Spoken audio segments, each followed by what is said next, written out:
It's the show you've all been waiting for since February. Well, wait. Maybe it's the show I've been waiting for since February. Whatever. Someone has been waiting for the show for a long time. And we always give the people what they want. Don't we? The gang's all here. It's time for our first full weekend preview show of the year. Our first pick 'em. Zach and I will tell you what to expect for the Saints, LSU, and Tulane. And Gabe and UBN, well, they will do their best to make me look silly. And if they don't succeed, I am sure I can handle the easy task at hand. We'll do it all for you in the Dattitude podcast. All of it, everything. We'll do it all. It's coming up next. No, you know what? It's coming up right now. If you're looking for the latest scoop and in-depth interviews on the Saints, the NFL, the Pelicans, LSU, along with the best bets of the week, then lucky you. Along with high-powered, in-the-know guests who cover our teams, Jim Derry brings plenty of Dattitude. And he'll always tell you the way it is, or at least the way he thinks it is.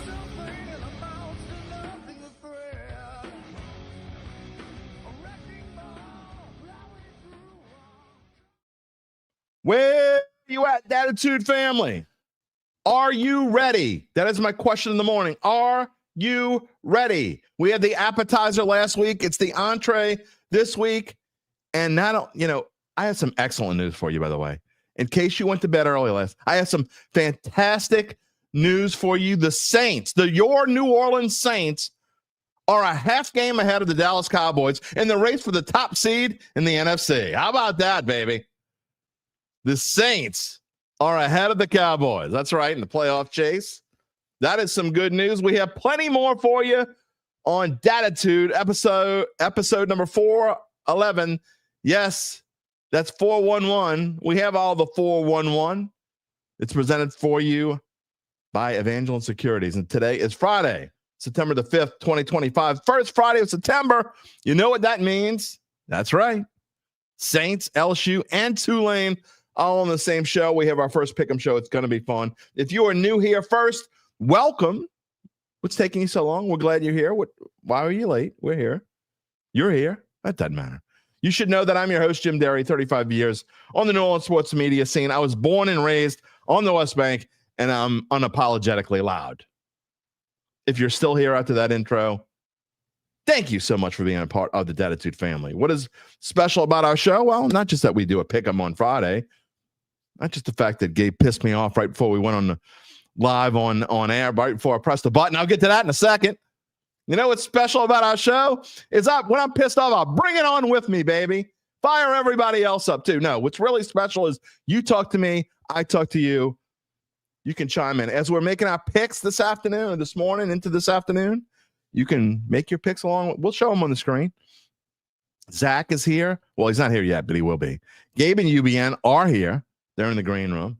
But Zach will be coming on first. Probably not till about 11:30. He's working on Saints Insider right now.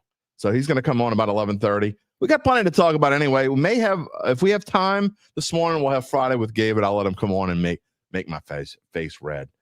What is the deal with this? What did I do?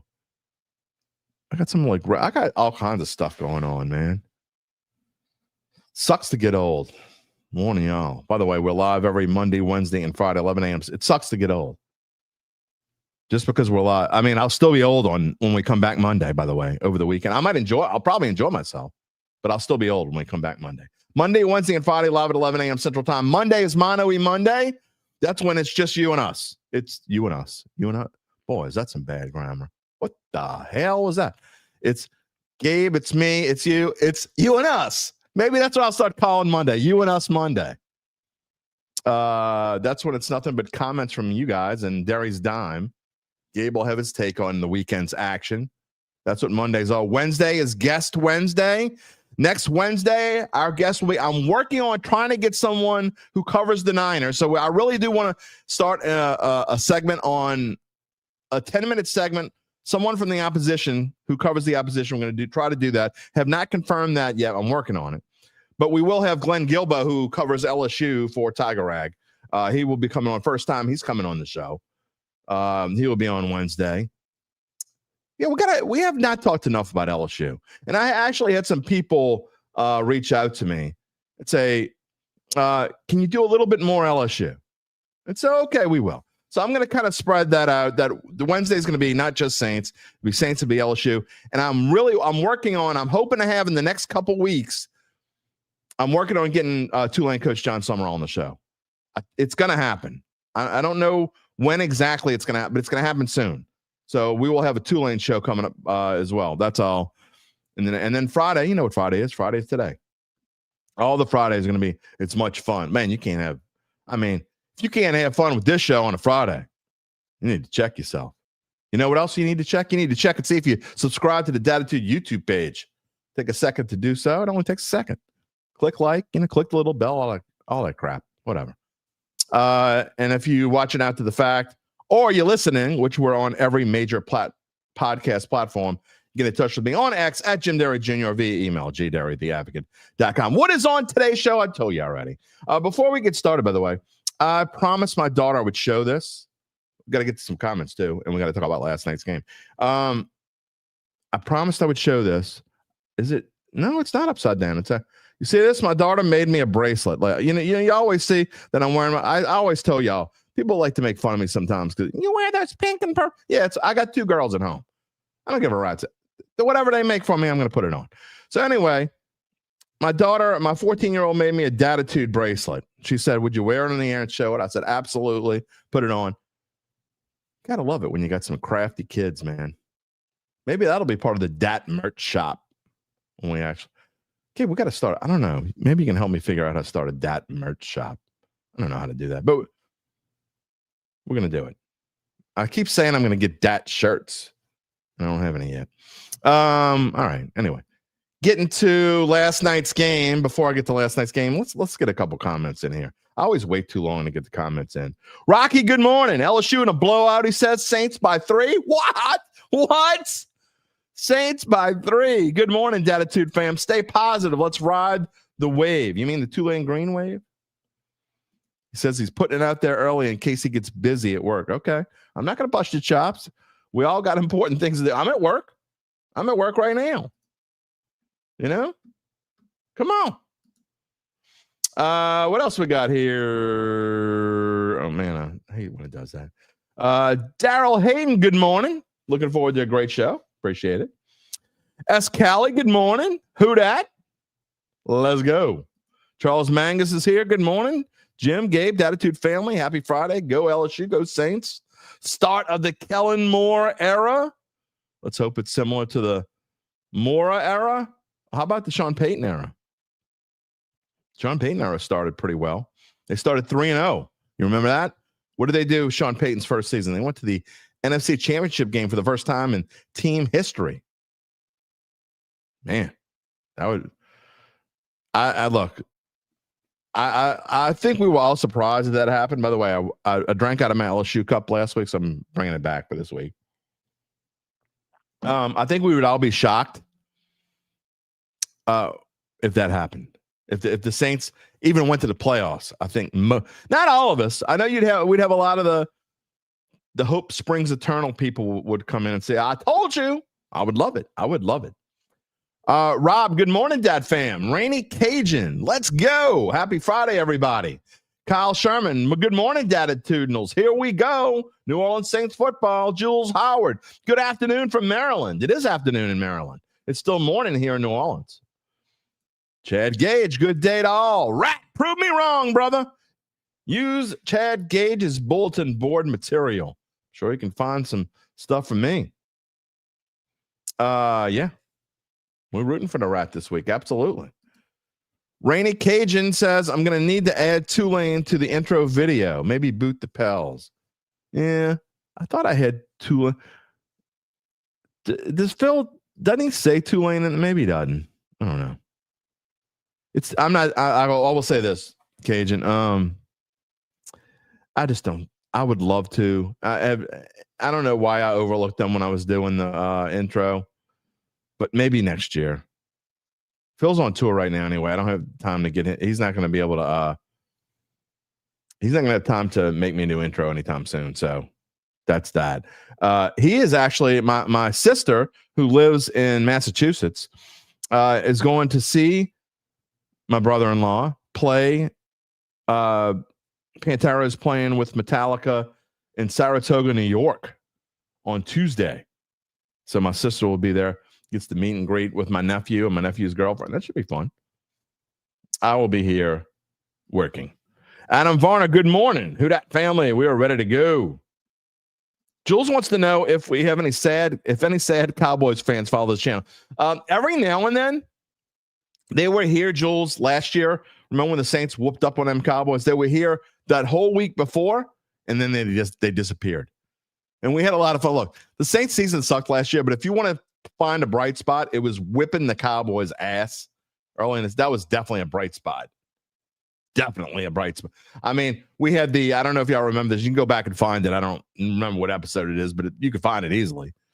We had the video, the short, about a minute short of the Cowboys fan going shopping with his wife or girlfriend. It was hilarious. Wearing his Cowboys jersey after the Saints whooped up. It was hilarious.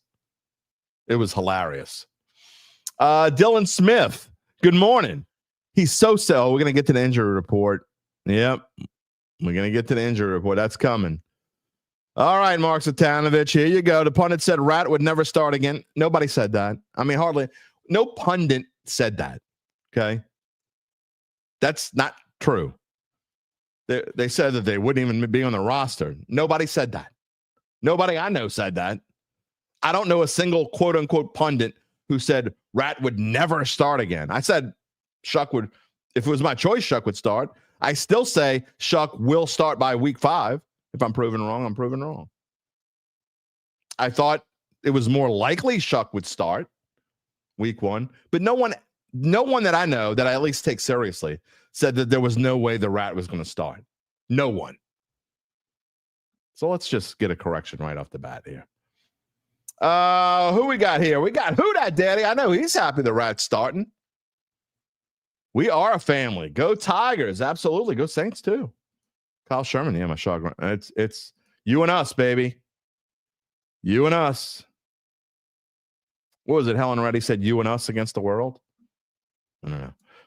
Brian Pearson says Saints 28, Cardinals 21. Making a prediction already. Zach will be here to do that in just a little bit. Apathy. Good morning. Knows everyone expects the Saints to suck. Probably will lose on Sunday, but can people quit acting like Arizona is some Goliath? They're going to stink. Murray stinks. Come on. I disagree.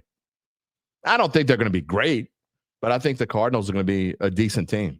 I think they have an above average offense with an average defense. So I think no. I don't know. Anyway, that's just me. I think you're underrating. Let me just tell you, the odds makers aren't wrong that often, guys. I'm not saying it's the end all, whatever they say goes, but there's a reason why the Cardinals are a 6.5 point. I never looked this up. I meant to, damn it. When the last time the Saints opened the season as much as a 6.5 point favorite? I know it's been more than 20 years. And I say that I know that because the Saints were the last time the Saints were even 6-point dogs on opening day was in Carolina in 2005 when they didn't play a single home game. Well, they played a couple in Baton Rouge, if you want to count that, and a couple in San Antonio. Whatever, that doesn't count. You know what I mean. Anyway, that's the last time that the Saints were as much as 6-point underdogs. So I don't know when the last time they were 6.5 point underdogs or more. Let's see what else we got here. Phil Mariandi is here. Good morning. Come on, man. Who is number 71 for LSU? He looked lost on plays, no second effort. Do you know who that is, Gabe? I don't know who he's talking about. You do? Okay, he's going to type it in for me, and I'm going to tell you in just a minute. David +1 more LSU talk would be amazing, especially since they are actually good right now. It's something exciting to talk about for sure. Again, we're definitely going to get that in. Gabe says Tyree Adams. He wasn't that. I didn't notice that he was that bad. Maybe. I don't know. Man, y'all giving you predictions already. We're going to do it later. A girl dad. I am absolutely a girl dad. I got 2 daughters here. It's me, my wife, and 2 girls. Live in a house full of females, baby. Who that daddy says his neighbor Cowboys fan are pissed in here and down. Wow. What happened, man? What was the deal last night? First off, how do you think CD Lamb feels right now?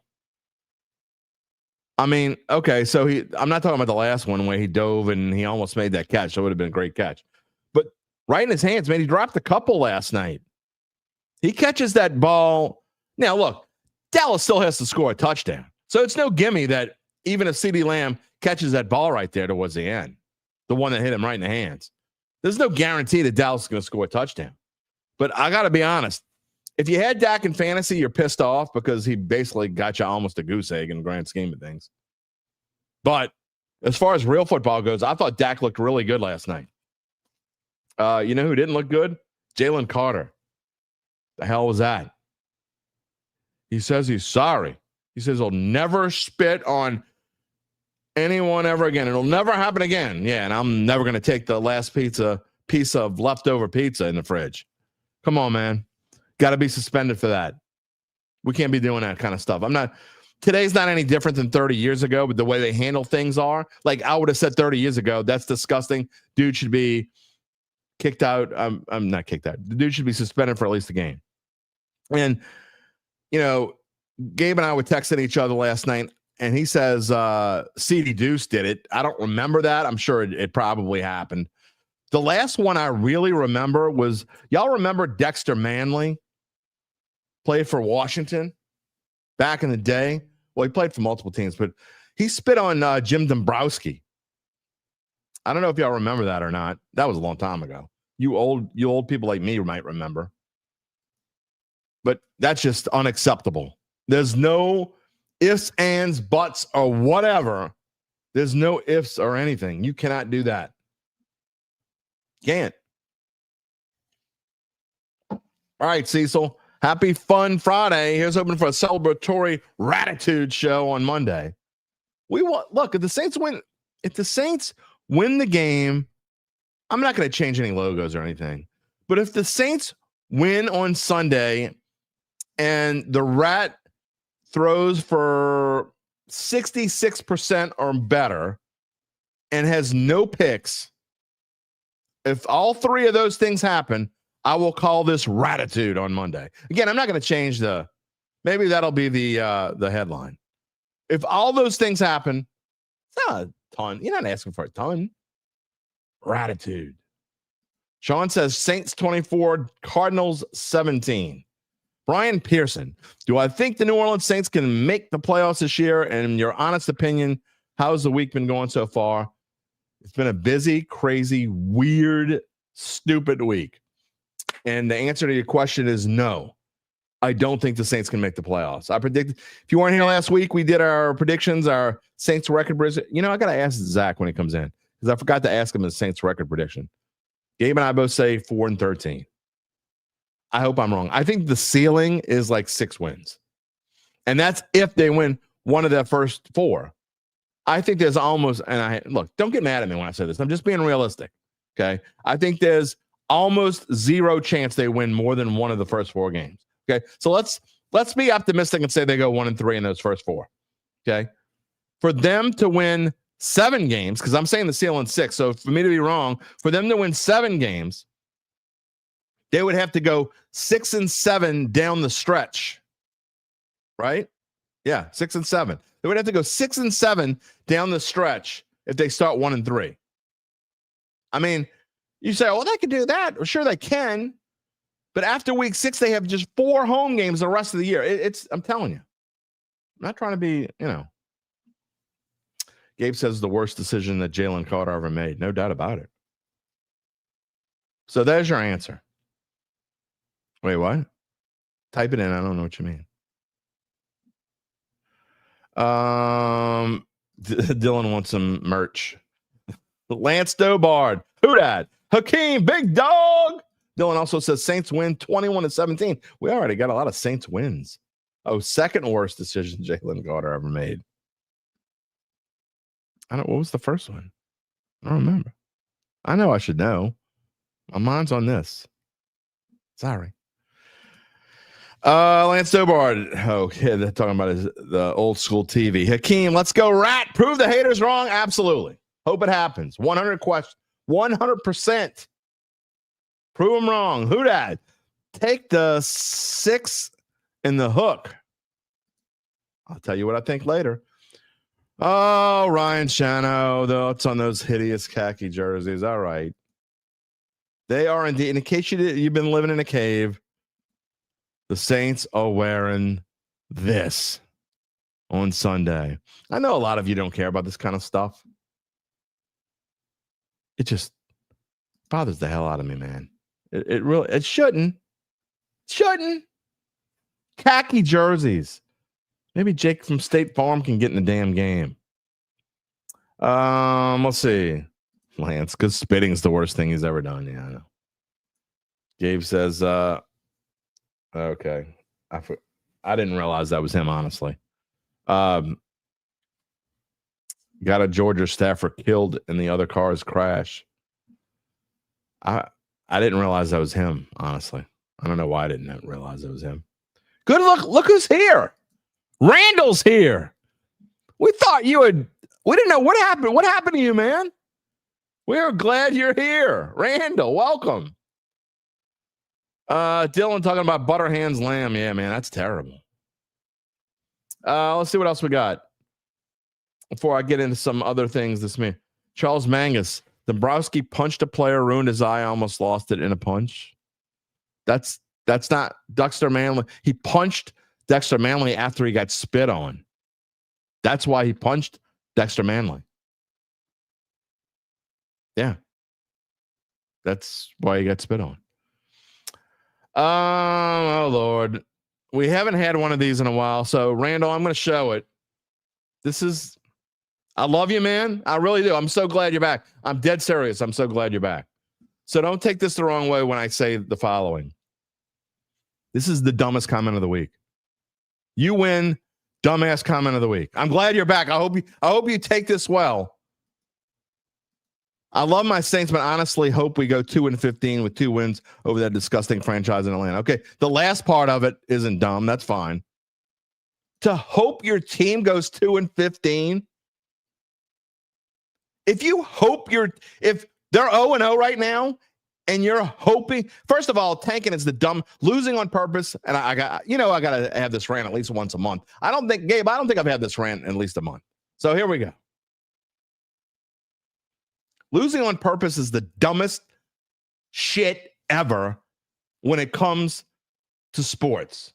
Losing on purpose, there is nothing dumber ever. And I mean ever. I don't care if you're 2-14 and you go in the last game. Losing on purpose, there is nothing dumber on this planet than losing on purpose. But I take that back. There is something dumber.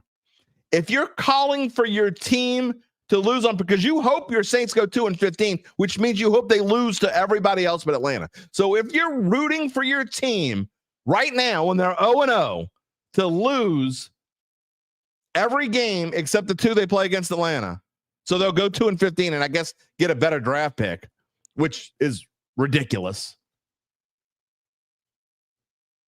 then that's just absolutely, incredibly absurd. There you go. That's my rant. Well, actually, I might have another one when Gabe comes on, if we start talking about red zone and commercials. ESPN. It's not ESPN's fault. Yes, it is. They already had commercials. No, they didn't. It's coming up. Anyway. I'll let him respond. Charles Mangus, Saints 24. What are y'all smoking? I haven't seen one person pick the Cardinals. Oh, here we go. Michael Morgan. He has the Cardinals 27-17. Don't believe Saints will stop Kyler Murray from running and scrambling. There it is. That's the key. UBN, you're right. Gabe's voice is not that high. They don't have commercials. Yes, they do. How's that? Is that better? Man, y'all making some. All right, here's another one. Chad Gage, let him be the downer. Arizona 24, Saints 13. All right. Apathy. Lose on purpose.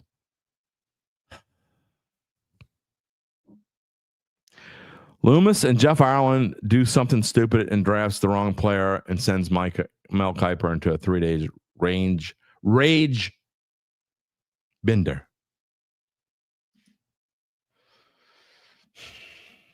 I can't wait, man. I can't wait until if the Saints, well, I can wait because it's going to be miserable to cover them and talk about them every day because that's why we're going to do more LSU as we go forward. If we're right and they do stink, the ones that, have hope. But if the Saints, I'm going to have to just stop showing the lose and tank. Remember, a week ago at this time, people were already saying tank for Arch. After Arch sucked in week 1, nobody's talking about tank for Arch now. Who are you tanking for? Nussmeier? Drew Aller? By the way, there were actually there are still people in South, and UBN might even agree with this, with these idiots. People still saying Nussmeier sucks. What's wrong with you morons? If you thought Nussmeier, what did he do last week? What he did last week was beat Clemson, who could be one of the top 5 teams in the country, 17-10. If Kelly kicks the field goal, it's 20-10. And if they don't make the worst overturn in the history of college football, it's 27-10. And look at his numbers. What was he, 28-38? I don't know. Something along those lines for 260 against Clemson. He wasn't playing Lighthouse of the Blind or playing Northwestern. No offense, Tulane. Come on, man. All right, we got to get I want to talk about some Saints stuff coming up here. The injury report. But before we get to that, Zach will be coming on in just a minute. Let me tell you about our friends at Evangeline Securities. Of course, they're a company that can help you decide if it's the right time to sell your family-run or privately held business. They don't care when the red zone comes on and whether they have commercials. In fact, if given an opportunity, who knows, maybe Evangeline Securities would be the title sponsor of the Red Zone channel. Give you 7 uninterrupted hours of pro football. Not uninterrupted. But I digress. You know what else Evangeline can do?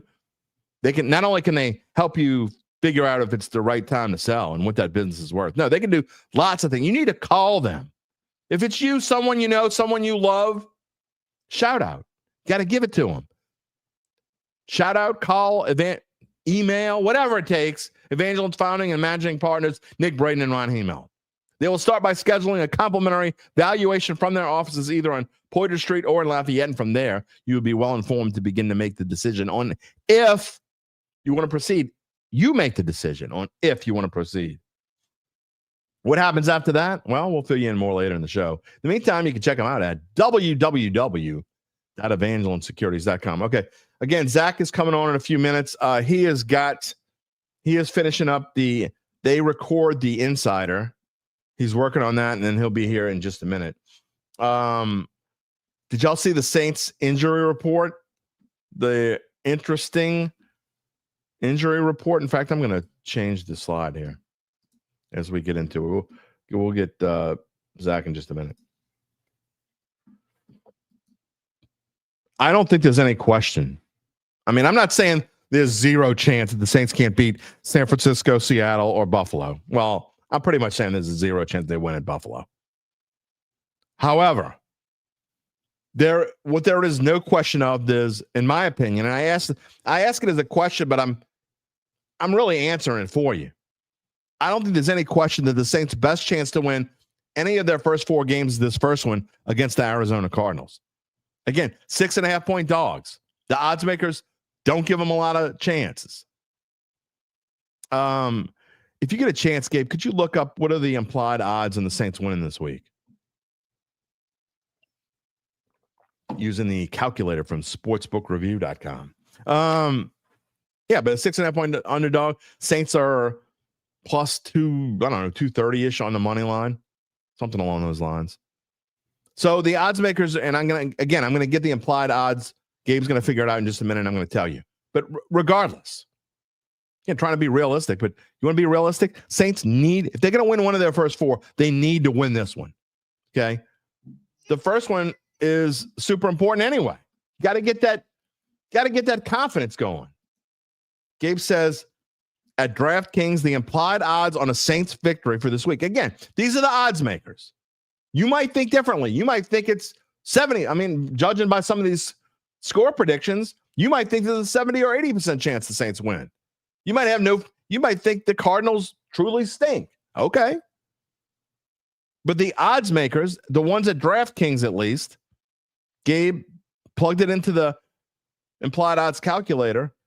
And what do you think the chances are the Saints win? 29.4%. Do I agree that the Saints, that's what, no, actually, if I had to put a percentage on it, I think it's a little bit higher than that. I think the Saints percentage chance of winning on Sunday is, again, I don't want to give any spoilers because Zach and I are going to make our predictions for Saints. We're going to give you a score pick, which means we're going to give you our pick against the spread and our overall pick for the game. So we're going to give you a score pick, which, again, that'll give you our money line prediction. It'll give you our pick against the spread, and it'll give you the total prediction. But if I had to put a percentage on what I think the Saints' chances are to win this week, I'd say, I don't know, 35-ish, maybe even as high as 40. If this were like week 2 and they already played week 1 or whatever, and I think home opening up the Kellen Moore era, okay, the fans are going to be super pumped for Spencer Rattler. They're going to be pumped for Kellen Moore. I think the defense is better than people give credit for. I don't think I think the defense is going to work their way up and get better as the season. I think the whole team's going to get better as the season goes along. I really do. I have confidence this team's going to get better as the season goes along. But you got to get through. You got to get through these first 4 games. I just don't have a lot of faith in it. But if they could find a way to win this game, give themselves some confidence, and then play well, even if you don't win the next 3, win this game, find a way to win this game. Can they do it? They can do it. Again, I put it at 35 to 40%, somewhere around there. Spencer Rattler, have yourself a day, man. Go out there and let it roll. Let it go. Let it fly. Have yourself a day. That's what they need to do here. Again, Zach Ewing coming on in about 3 minutes. He just texted me. He's wrapping up the Saints Insider Report. They record that, and that'll be on this afternoon on the Saints Insider channel, another one of our NOLA.com stations. By the way, have you noticed our good morning? What do we call it? Wake Up NOLA? That's what it's called. Wake Up NOLA. Have you noticed that? We've been doing shorts on there. We even have weatherman Damon Singleton, who was at WDSU. Check out our NOLA.com page if you haven't already. So that's a lot of fun. And all of our Saints people are doing their morning updates. We're doing morning updates on that. The Saints injury report. In fact, you know what? Zach is in the green room. I'm just going to bring it. Let me hold on real quick, Zach. I did not know this, David. If this is the truth, the Red Zone clarified that the commercials was being a split screen, so you will still see the action. Okay, I can live with that. That's not as bad as I thought. Chad Gage says 40%. We'll see. All right, let me bring in Zach here again, as we do every Friday. We've already kind of started, but now it's for real, Zach. Every Friday going forward, we will give you a Saints preview. We'll talk a little bit about LSU and Tulane, and then we will make our score predictions on Saints, LSU, and Tulane in the top 3 NFL games of the week. Are you ready to get this thing rolling? I have been waiting for weeks now. Every NFL week 1. Yeah, every NFL week 1, I'm just like counting down the days, and then it seems to go by so fast, as you know, but the preseason lasts so long. It really does. Yeah, I'm geared up and ready to go. Yeah, me too. And you know what? So we don't have a 2.5 hour show today. I guess we're going to just jump right into it. With the Saints preview part of this thing, before we get to the actual the line and talk about whatever and how good the Cardinals might be, I do want to talk real quick. I teased to it. The Saints injury report is a little interesting. I had no idea that Chase Young was even banged up, and now he didn't practice. Got a calf injury. What do our insiders tell us as far as what might happen there? Yeah, he's not going to play Sunday. I would be shocked if he did. We don't have the Friday injury report yet, but he heard it in practice on Wednesday, and he was asked. Now, he did talk to media yesterday, which is generally a good sign that it's not a long-term thing. And he also said specifically, when asked if it was a long-term thing, I think the quote was "hell no." So he sounds like he'll be okay long-term, but he was also like carrying a walking boot out to his car yesterday after team meetings and stuff that he's probably supposed to be wearing at home. So I would be shocked if he played on Sunday. I think he's out. I mean, what is the deal?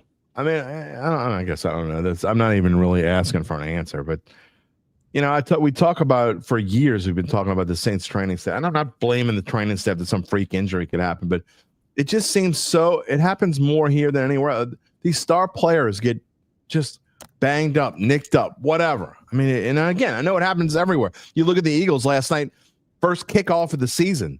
They have a guy that I don't know if they ever came out and said what his injury was. It had to be looked like some serious knee injury. But I mean, so I know it happens everywhere, but it just seems like the Saints take more of their share, especially as of late, than anybody else. And it's really bothersome when they paid all this money for Chase Young, and here we are going into week 1, and he's probably not going to play. It's a bad break, man.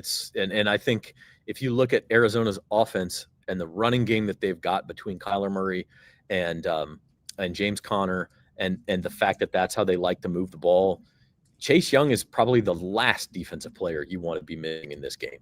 So it's troublesome. It sucks. I don't know how to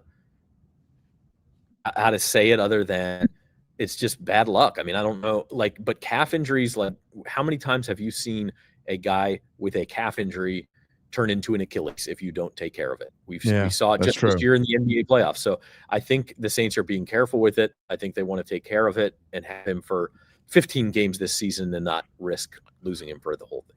Well, not only that, I mean, I'm not wishing this again. I mean, people don't get mad at me when I say stuff. I'm being realistic, but you know, it's not like you're playing Atlanta in week 1 and think you're going to be 11-6 and playing for an NFC South title. You're playing a non-divisional foe in a season where you just can't afford to lose a star player for a super significant amount of time or have him have some major injury. So I get that. It's just bothersome. It's just bothersome. And you know, you look for it. Zach, you want to take a second off, and you're going to hop on your Wi-Fi? Yeah, I'm going to take you off for a second because I am going to, and while you reset your Wi-Fi. So Zach's going to he's got a Wi-Fi issue. He's going to come on. But the rest of the injury report, Trevor Penning did not practice. I'll ask Zach what he thinks about that in just a minute. Alontae Taylor looks like he will be back, actually. I'm kind of surprised that he looks good. So they need him. They need him against this Cardinal. Look, y'all can say what you want, but look, the Saints have had trouble defensively. We say this over and over again. Saints have had trouble with mobile quarterbacks. And Kyler Murray, I mean, there's no question he fits that bill. So the Saints have beaten Arizona in the recent past, so it's not like they can't win this game. But that was a different Saints team. This is a different Arizona team. I think Arizona is on the rise, and I think they're much better. So they're gonna have to find a way to get pressure, and not having Chase Young, man. That I'm surprised, honestly. I'm surprised, Zach, that this line didn't even move a little bit. I know usually defensive players or edge rushers are going to move a line, and maybe it's already gotten as high as it can go because they don't want to move it to 7. There's a big difference between 6.5 and 7. It's kind of, after moving a lot over the course of a week and a half, it's kind of been stuck on 6.5 for the last 7 days. So I get that they don't want to move it up, but man, makes you think twice. Again, we'll give our picks in a minute, but if they can't get pressure on Kyler Murray, that's going to present a problem. Yeah, it is. Although you with these guys, these mobile quarterbacks, you've got to be careful not to over pursue and then give them angles to rush out. We saw that last night's game, right? Like the Cowboys did that a bit with Jalen Hurts, right? He ran for over 60 yards. He was probably the reason the Eagles won that game. And that's why Chase Young, people give him grief about not having enough sacks. Chase Young is very good at setting the edge against a running game. He's elite at that. He's probably the Saints' best edge rusher at doing that. And so they're going to miss him there. They are. And I'm not totally sure what the plan is. I'm sure Carl Granderson and Cam Jordan are going to start the game. There's the comment there, Cam's going to start just because he's Cam Jordan and, he's earned that. I don't know that he's going to play starter snaps. So I think, he's not going to play 70% of the snaps. He'll probably still play 40, 50%. He's going to play more than he was. That's for sure. That kind of leaves the question: what exactly are they going to do? Are you going to see like Fadil Diggs, the 7th round draft pick, out there some? Or are we just going to see some more mix and match formations? I'm not sure about that. Randall, you say you believe the game is streaming on YouTube tonight for free. It is. It is not. There's no charge to watch it on YouTube tonight. Now the NFL Sunday Ticket is anything but free, but yes. Tonight's game is on YouTube, Kansas City and the Chargers. Zach and I are going to make our picks for that game when we get to the NFL picks segment, which is after. It's coming up. This is how we're going to do this morning. We're going to talk a couple more minutes about the Saints. I'm going to touch on LSU because Saints is also, Zach's also spending some time hosting the LSU Insiders Pod. We're going to talk just briefly about Tulane, and then we're going to make our picks on Tulane. We're going to make our picks on LSU. Then we're going to make our picks on the Saints before we make our NFL top 3 games of the week. All right. Trevor Penning, what's your feeling on him? I doubt he plays as well, right? No, he hasn't practiced this week. I don't think you're throwing him in there in a Friday practice and then rushing him into the game. I don't see that happening. So even though he won't officially be ruled out until we get the injury report this afternoon, he's almost certainly out. And I would say we're still 2 to 3 weeks away for Penning. If I had to guess, it's possible he starts to practice next week. I would be a little surprised if he plays against the 49ers. Maybe the first road game, you'll see Trevor Penning in there. What are your expectations on what the Dome's going to be like? I think it's going to be interesting. Look, I think going down the stretch, maybe it won't be like last year when there were, more. You heard more fans from the other team. I don't know that they're going to have any of those because I think that the fans are interested in seeing this team develop as it goes along. But I think Sunday's going to be a lot of fun. I think it's going to be loud. I think the first game of the Kellen Moore era, I think there are a tremendous amount of Spencer Rattler fans, and even the ones that weren't necessarily rooting for him are going to, be behind him this week. And I think the Dome's going to be loud and fun on Sunday.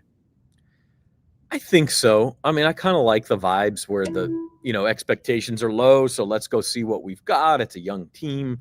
Let's rally behind them. On the other hand, we just recorded today's Saints Insider where we all give our Saints-Cardinals breakdown and predictions and things. That'll be on YouTube this afternoon. But we were just talking afterwards about ticket prices, and the get-in price for the Dome on Sunday. A couple days ago, it was $39, lowest in the NFL. It is now down to $36. And I think it might be trending even lower. You see a lot of people who maybe have season tickets and are trying to sell them, having to lower the price because they're not getting any takers. So I don't know. I mean, I'm kind of excited for this opener because there is so much unknown, and I'm a sucker for storylines, and I want to see what they've got. I don't know if average fan is that excited, or at least not enough of them to really make the Dome rock on Sunday. That's one of the things I'm looking forward to. I mean, I'm looking forward to seeing what that Dome is going to be like on Sunday. We'll find out. Yeah, buying Saints tickets used to be an investment. No longer an investment. That's for sure. Maybe they'll get back to that hopefully sooner rather than later, but we'll see. All right. Again, we will make our before I move on. I never asked you, by the way, what I gave my Saints record prediction at 4-13. What is your Saints record prediction? I know you said it on the Insider Pod. I forgot to ask you last week. I am at 5-12. 5-12. I was 6-11 before the season started. Before the preseason started. I'm a little more pessimistic. I'm at 5-12. All right. All of our guys, what is the highest win total prediction and the lowest win total prediction from all of our guys? I think 6 was the highest. I think we were all between 4 and 6, actually. Okay. I'm trying to remember exactly. I know Jeff Duncan does his poll of local media members and tries to get as many as he can. He ended up with 31 this year, and there was 1 9-8, and a couple 1 9-8, a couple of 8 and 9s. Everyone else was kind of. Who did 9 and 8? I can't remember who it was, to be honest with you. I think it might have been from one of the Mississippi TV stations, maybe. Okay. And then there was a couple of 8 and 9s, and a bunch of 7 and 10, 6 and 11. I think it was at least 1 3 and 14 also.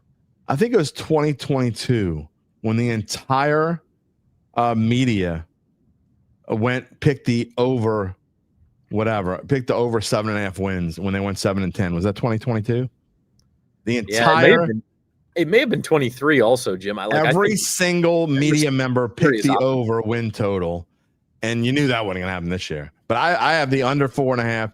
Zach has the over 4.5, but just barely. Neither one of us are fired up about it. So yeah, I'm not touching a 4.5 line. I think that's set right. Like they're going to win a couple of games that you're not totally surprised, like the Patriots, right? Like would anyone be shocked if they beat the Patriots in Week 6? No, I wouldn't. Gabe would be shocked, but Gabe's gonna be shocked if they win more than 2 games. So the Patriots are not that good, Gabe. Like, I mean, come on, they're not that good. They're okay. They're better than the Saints, but that's the type of team where the Panthers, like the Panthers are better. But if the Saints beat the Panthers, no one's going exactly. And we just had they're only 1.5 point dogs against them. Of the 5 of us on Saints Insider, 2 of us picked the Saints to beat the Cardinals on Sunday. So it's possible that happens. I mean, like there's going to be a couple of games where you don't necessarily expect it going in. Saints play well that day and get it done. And I think that happens enough to get them to 5. I think that's our insiders who are fans of a certain quarterback that's just my opinion. Anyway, Randall says Olave over or under 10.5 games played this year. That's a good question. That is a good question. For some reason, don't have a scientific reason why. Yeah, I feel optimistic about that this year. I think I do too. Over 10. I'm taking the over as well. All right. Again, we're going to come back. We're going to give you our Saints pick in just a minute, but I want to go. This is how we're going to do this, at least for now. We're going to go Saints, LSU, Tulane, and then we're going to make our picks Tulane, LSU, Saints. All right. So I briefly want to talk about LSU. How did the Tigers follow a win at Clemson? The spread down, not that big of a deal. It was 37.5. It's 36.5 this morning. The over-under dropped a point as well. They weren't giving Louisiana Tech any more credit. They were just saying that LSU maybe scores 1 fewer point than they expected. Look, this is an important game in the fact of I think that LSU needs to come out and keep the gas pedal down if you're going to have a championship potential kind of season. And you don't want to have any doubts. Was it last year when they gave up 20 points to Nichols or whatever it is? That you can't do that kind of stuff. You have to have gas pedal down. No, we talked about this a lot on the LSU Insider preview show yesterday, and it's a huge letdown spot if you just look at it objectively, right? Like you had the Clemson game, huge win, biggest win this program's had in years, and next week you have Florida. SEC opener, another huge game. If you want to go where you want to go, you better win the home games. Like that's a big one next week. Yeah. You could argue South Carolina or Texas A&M, but Florida might be the best team you play at home. And in between, you kind of have this Louisiana Tech team that is not good, but they're also not. I mean, they shut out Southeastern last week. I know it's an FCS 24. They only scored 24 against Southeastern. Okay, I know, but it was 24-0, and they also had one of the best defenses in Conference USA last year. So this is a pretty salty team on the defensive side. I'm not saying in any way, shape, or form that LSU loses this game. I'm not saying that it's even a game going into the fourth quarter, but I do think that you're going to see one of two things. You're either going to see a slow start where it's just one of these sleepy games that's 3-0 going into the second quarter, or you're going to see LSU come out and say, no, we can't have a letdown. Our fans are here. They're all pumped up, and score 2 quick touchdowns, go up 14-0, and then kind of have a lull like, all right, we solved that problem. Now let's, and then you see kind of the sleepwalk in the middle of the game. Either way, I'm not sure the score gets quite as high as some people are thinking it does. I do think LSU wins, not to spoil anything. We'll make our LSU score prediction in just a moment. I'm going to go back to this real quick because one of our regulars asking an interesting question. He asking it of Zach. Who that daddy is asking or saying, Zach, I don't understand why people think that we, meaning the Saints, are going to be so bad. Where are y'all getting this from? Were you in a coma between October 1st and January 1st of last year? Because that's where we're getting it from. They were not a good team last year. And I understand there were a lot of injuries, but the biggest injury that there was to the starting quarterback, and the guy that you put in just didn't get it done. He was 0-6. He did not play well. He had more interceptions than touchdowns. He also lost 3 fumbles in 6 games. I mean, he was a turnover machine. That's got to get better. And then they sort of got rid of some of the key players off of that team. Tyrann Mathieu retired. Demario Davis is a year older. Cam Jordan's a year older. Alvin Kamara's a year older. So, again, I'm not of the opinion that this is the worst team in the NFL, but I guess I would turn that around on you. Where are you getting it from that they're going to be good? Yeah, I don't think they're the worst team in the NFL either. We'll see who is. I don't know. Nick just said exactly what I said. Yeah. Where are we getting it from that they're going to be good? I'll tell you where we're getting it from. It's the fact that they're wearing this on Sunday. What are you, crazy? I mean, it's bad enough they wear these khaki jerseys like they're going to wear it on opening day. Come on, man.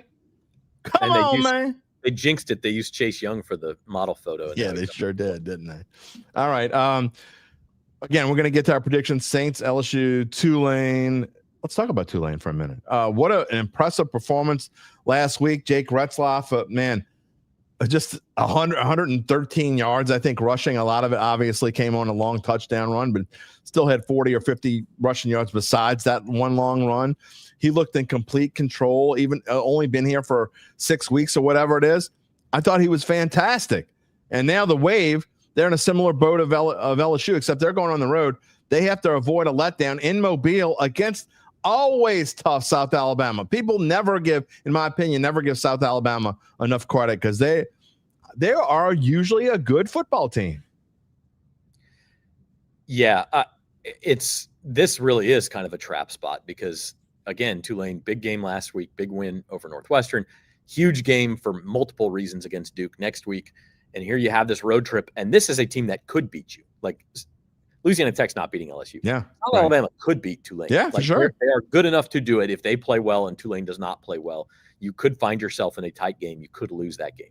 So yeah, I think this is a spot where you kind of like, we're going to see what John Summerall's got, and everybody says he's got it, and I believe them, and we've seen it. Yep. But this is a game where you gotta, as a head coach, you got to try to invent that energy.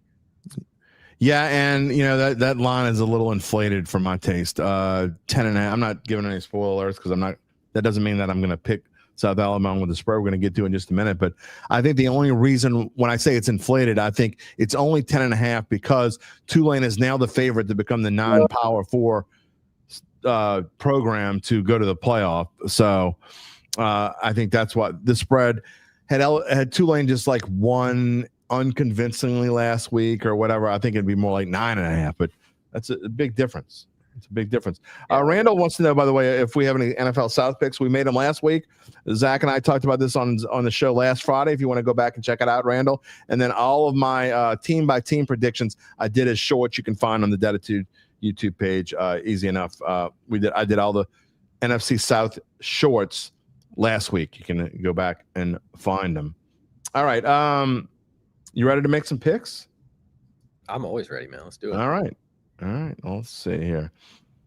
We're going to again. We're gonna start with Tulane and work our way from right to left here. I put the records on there because I don't know exactly. I may work on the graphics a little bit, but it was kind of. I ended up spending too much time getting ready for my first game tonight. By the way, VSN tonight. Eric at Chalmette. The VSN crew will be there. I'll be doing play-by-play for the first time in 4 months. So getting myself ready for that. And then by the time I realized that, I was super sleepy and wanted to watch the end of the football game. So we may have a little different graphics next week. But this is what we have this week. Zach's going to go first. He's picking Tulane to win and to go just under and just miss covering. Tulane 30, South Alabama 20. What about this game, Zach? Yeah, you think that difference between 9.5 and 10.5 is big. So do I. Last week, you should have asked me for Tulane last week. I would have given out a bunch of winners. That was my best bet of the college football week was Tulane minus 5.5 over Northwestern. I also bet the alt spread minus 9.5, and I hit at plus 825. I think it was. I just threw a couple bucks on Tulane to win between 19 and 24 points and hit that exactly. So I won big on Tulane last week, and I do think there's a letdown. I don't think they're actually going to be particularly close to covering in this game. In fact, I think they may fall behind and then kind of have to turn it on late and maybe score a touchdown late just to get to the 10 points to put the game away. So it'll be tough. I mean, I think they're going to have to grind this one. Yeah, they could. And as Gabe says, the Fighting Major Applewhites, South Alabama is always tough. And I'm so pissed at myself. You know, you talk about the picks that you do make and don't make. Last night I was mad because I went out. I brought my girls out to eat dinner last night. By the time we got home, the game had already started, and I missed betting on the over. I think it was already 7-0 or whatever. And I'm like, I'm not betting it now. And then I was glad I didn't bet it because the rain delay changed everything. Well, last week, second half, crazy. I know, it's insane. And last week, my college bet of the week, I had 2 bets that I loved. The second one I did get in. I loved the Miami money line and pounded that. But I loved Tulane and the under, and I didn't get it in. So this week, what do I like? Well, I like Tulane and the under again. I don't love it as much as I loved last week. I think it's going to be a lower scoring game, Zach. I like 28-13 if you're listening to the pod. Zach's got 30-20 Tulane. I got 28-13. I think they do. Like LSU, I think they come out and kind of reinforce what they did last week. Again, I know South Alabama is a good team, but you look at they played, I think, Morgan State last week, and they gave up, it was 38-24. I don't think it's that high scoring here.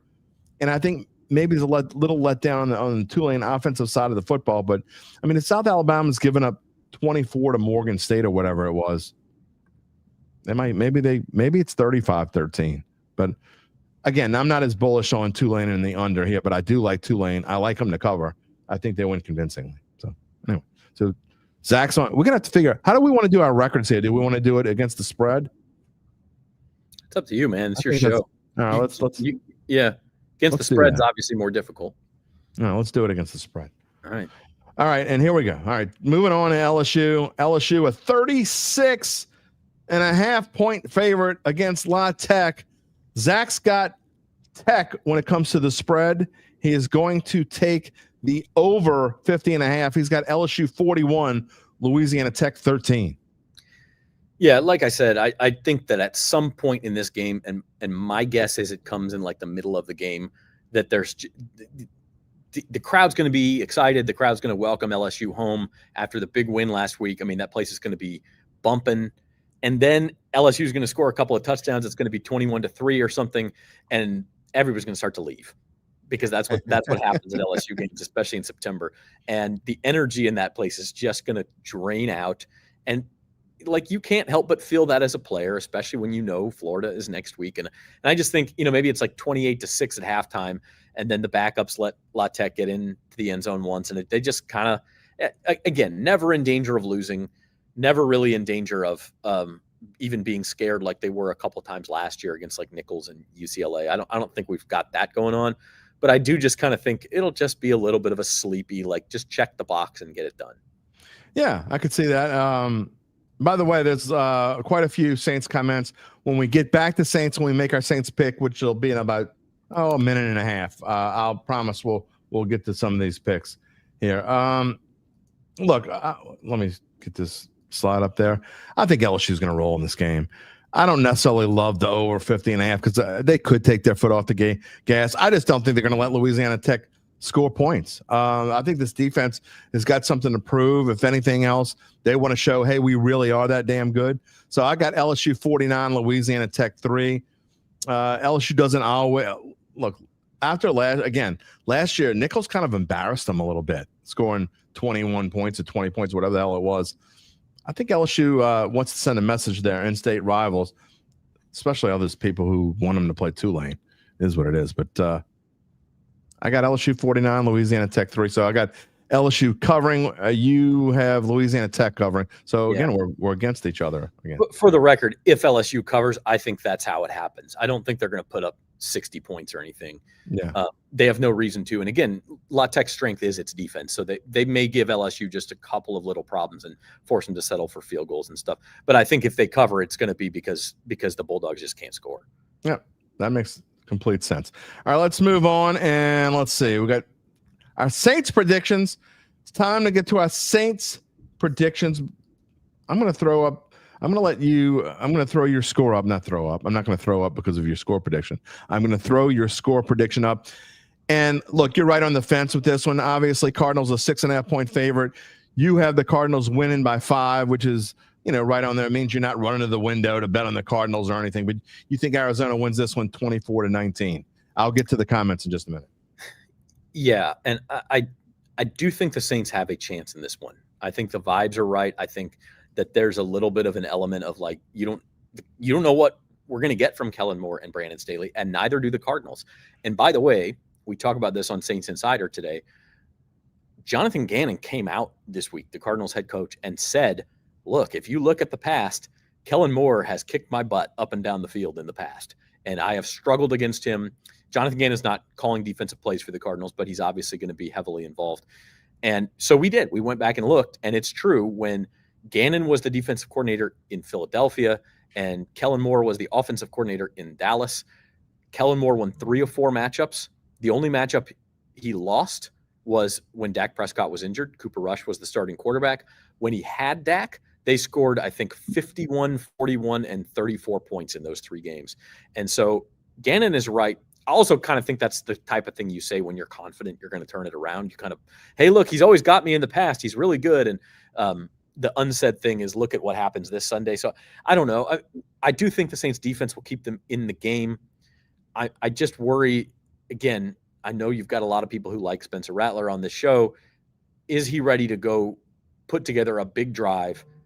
And don't tell me he did it in the preseason. Come on, that was third stringers. Like, is he ready to go put up a big drive with an NFL game on the line and get it done? We're going to find out. And I think the answer is probably no, that the Saints compete well and come up just short. That would be competing well. 24-19. Look, you're always rooting for your team to win, but if that was the final score, it wouldn't be the end of the world. It means that the Saints put up a pretty decent fight, unless it was like 24-12 or something, and they scored a late meaningless touchdown. I am not using the Cardinals in Survivor. I'm not touching that. I think that the Saints might have something for them. I think it's a close game. I think the fact that Arizona's laying 6.5 points is ridiculous. That's way too many. Who Dat Daddy says, people were getting on Who Dat Daddy in the comments, by the way, saying, what can make you think that the Saints are going to be any good? He says he doesn't think the Saints are winning the Super Bowl. He just thinks that they won half of their games. And that's, okay. That's not that's not ridiculous to think that. And look, I said this 1,000 times. Without hope, life is meaningless. If you're uber confident about your team, that's okay. Good for you. It's just I'm not as hopeful. Darryl Romero says, just improve every game. That's what matters. The staff knows what they need to do. It just takes time. Absolutely. Who dat?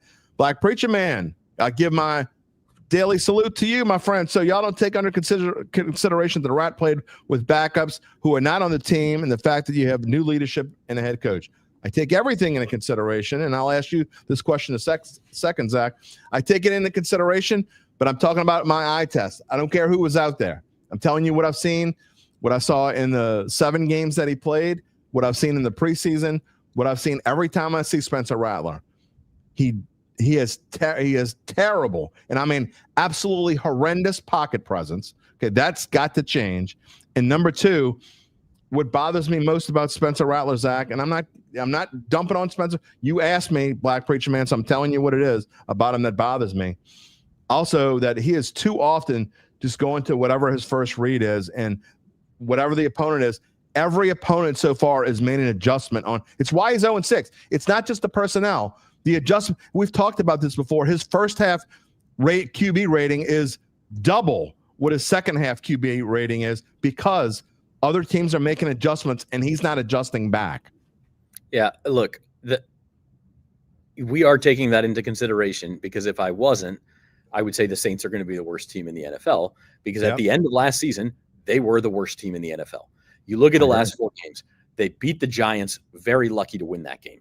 Should have lost that game. Got Brian Brzee to block a field goal at the end. That's the only reason you hung on.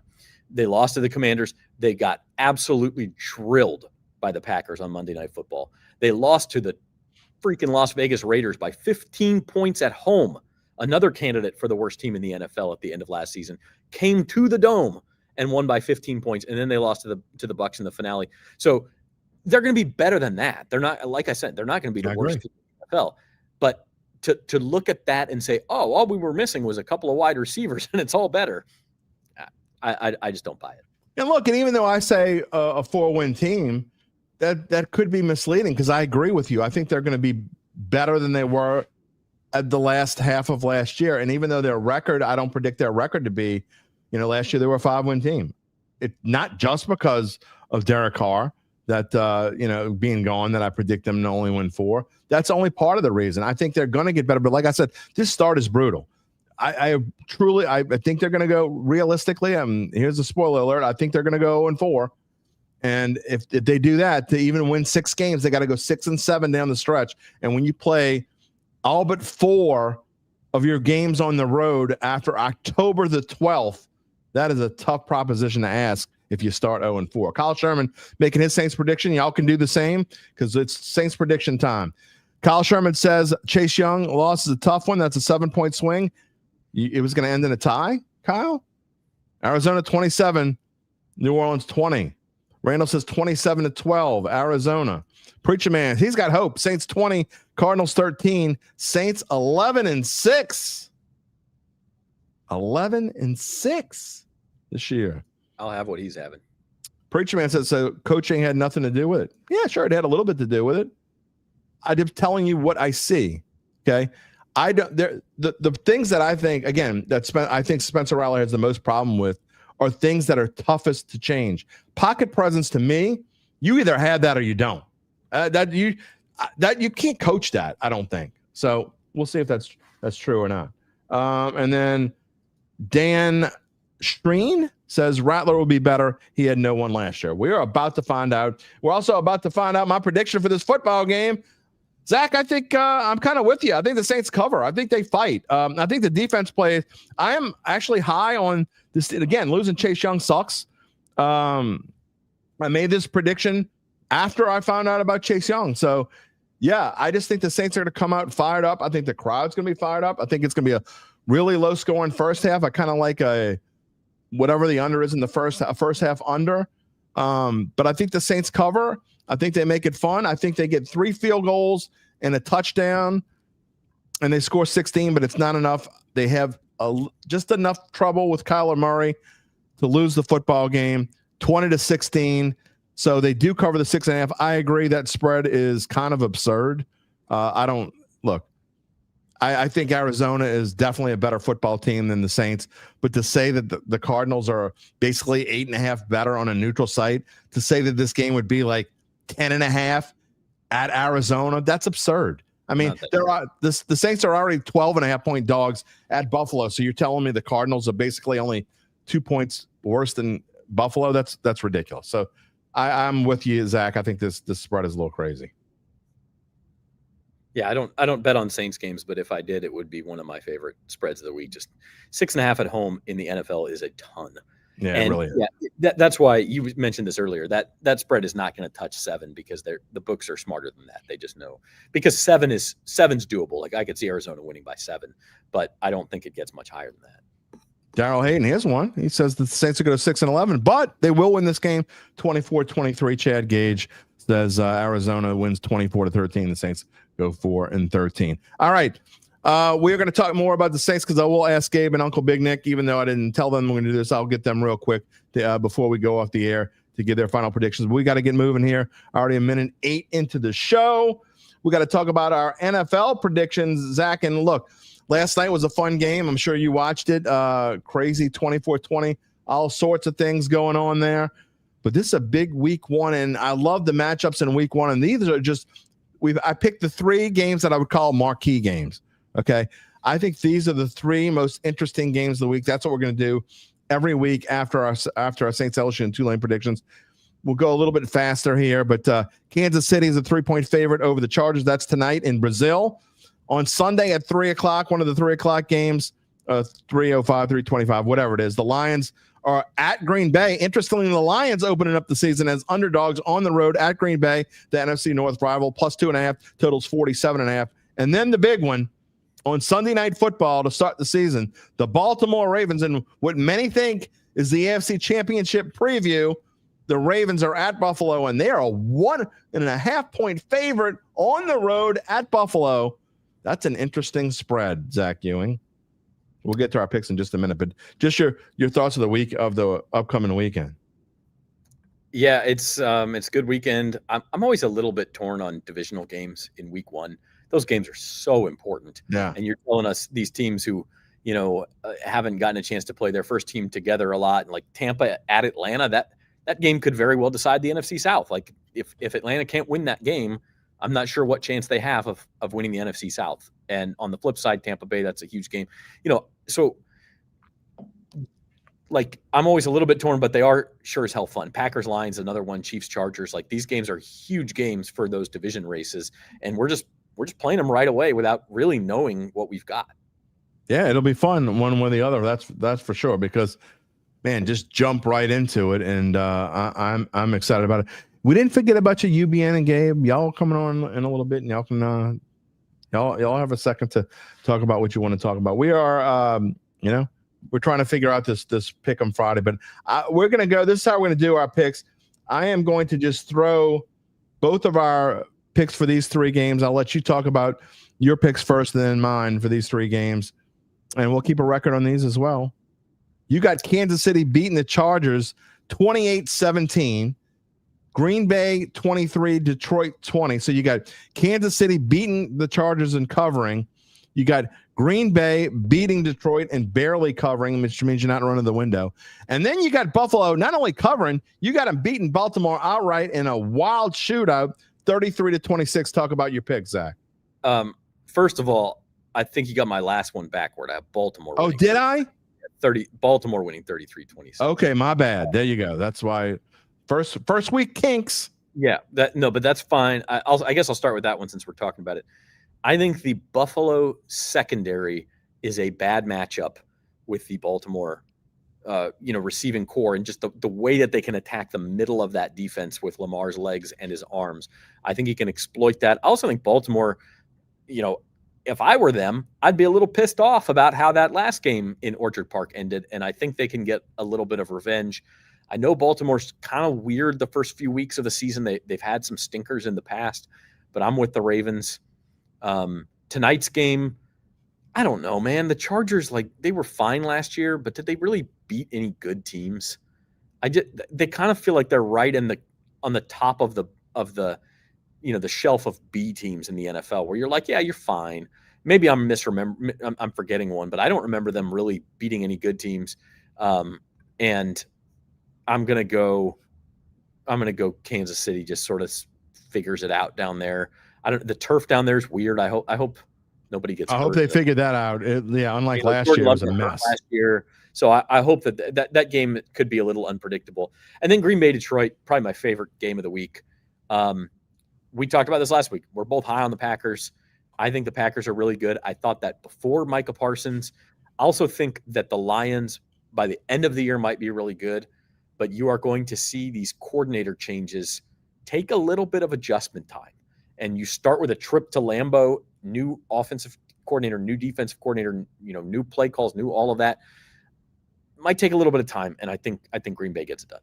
Yeah, and look, I think you and I are in agreement on how the NFC North is going to shape up. We both picked Green Bay, and I agree. I think actually, it's not that I think it's not just that Green Bay is a little bit better. I think Detroit takes a little step back.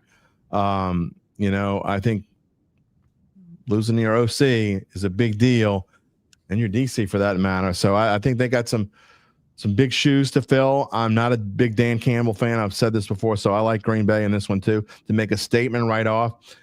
I like Baltimore too, but I don't love it. I'm going to say this. I don't think these are just the 2 best teams, and I know a lot of people are going to say, look, what about Philly? I think Baltimore and Buffalo are the best teams in the NFL, period.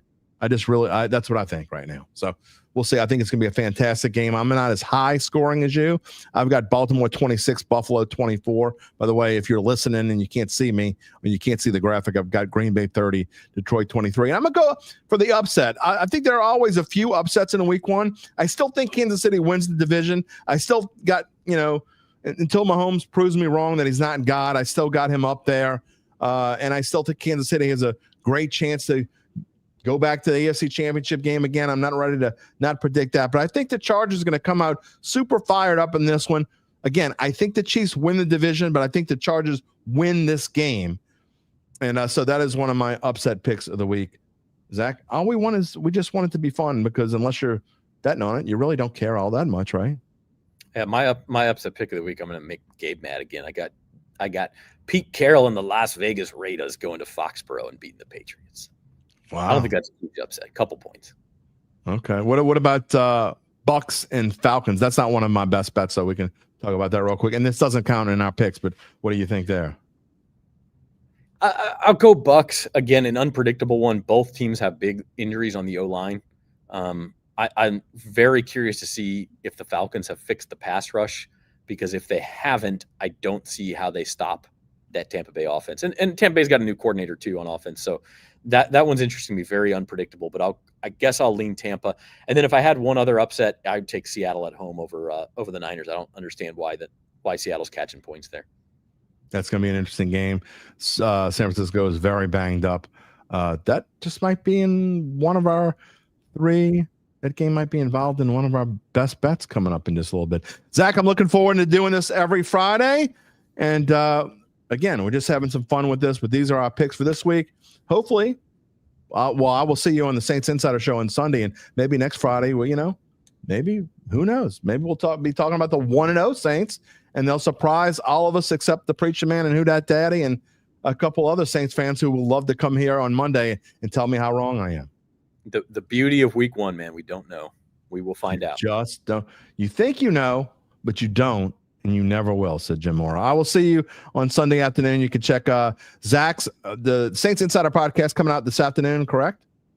Yep, 3 o'clock it'll be on the air. 3 o'clock on the Saints Insider's YouTube page. Check them out, NOLA Saints. And then I will be with Zach after the Saints game. I will be his first guest as we're live from the dome floor, recapping what we saw. Who knows? Maybe we got smiles on our faces and we're happy. Who knows? Check us out Sunday. I will see you on Sunday afternoon. All right, buddy. All right, man. Zach Ewing, everybody. Again, check out the Saints Insiders page. They got a lot of good stuff, a lot of great, they know what's going on in the inside for sure.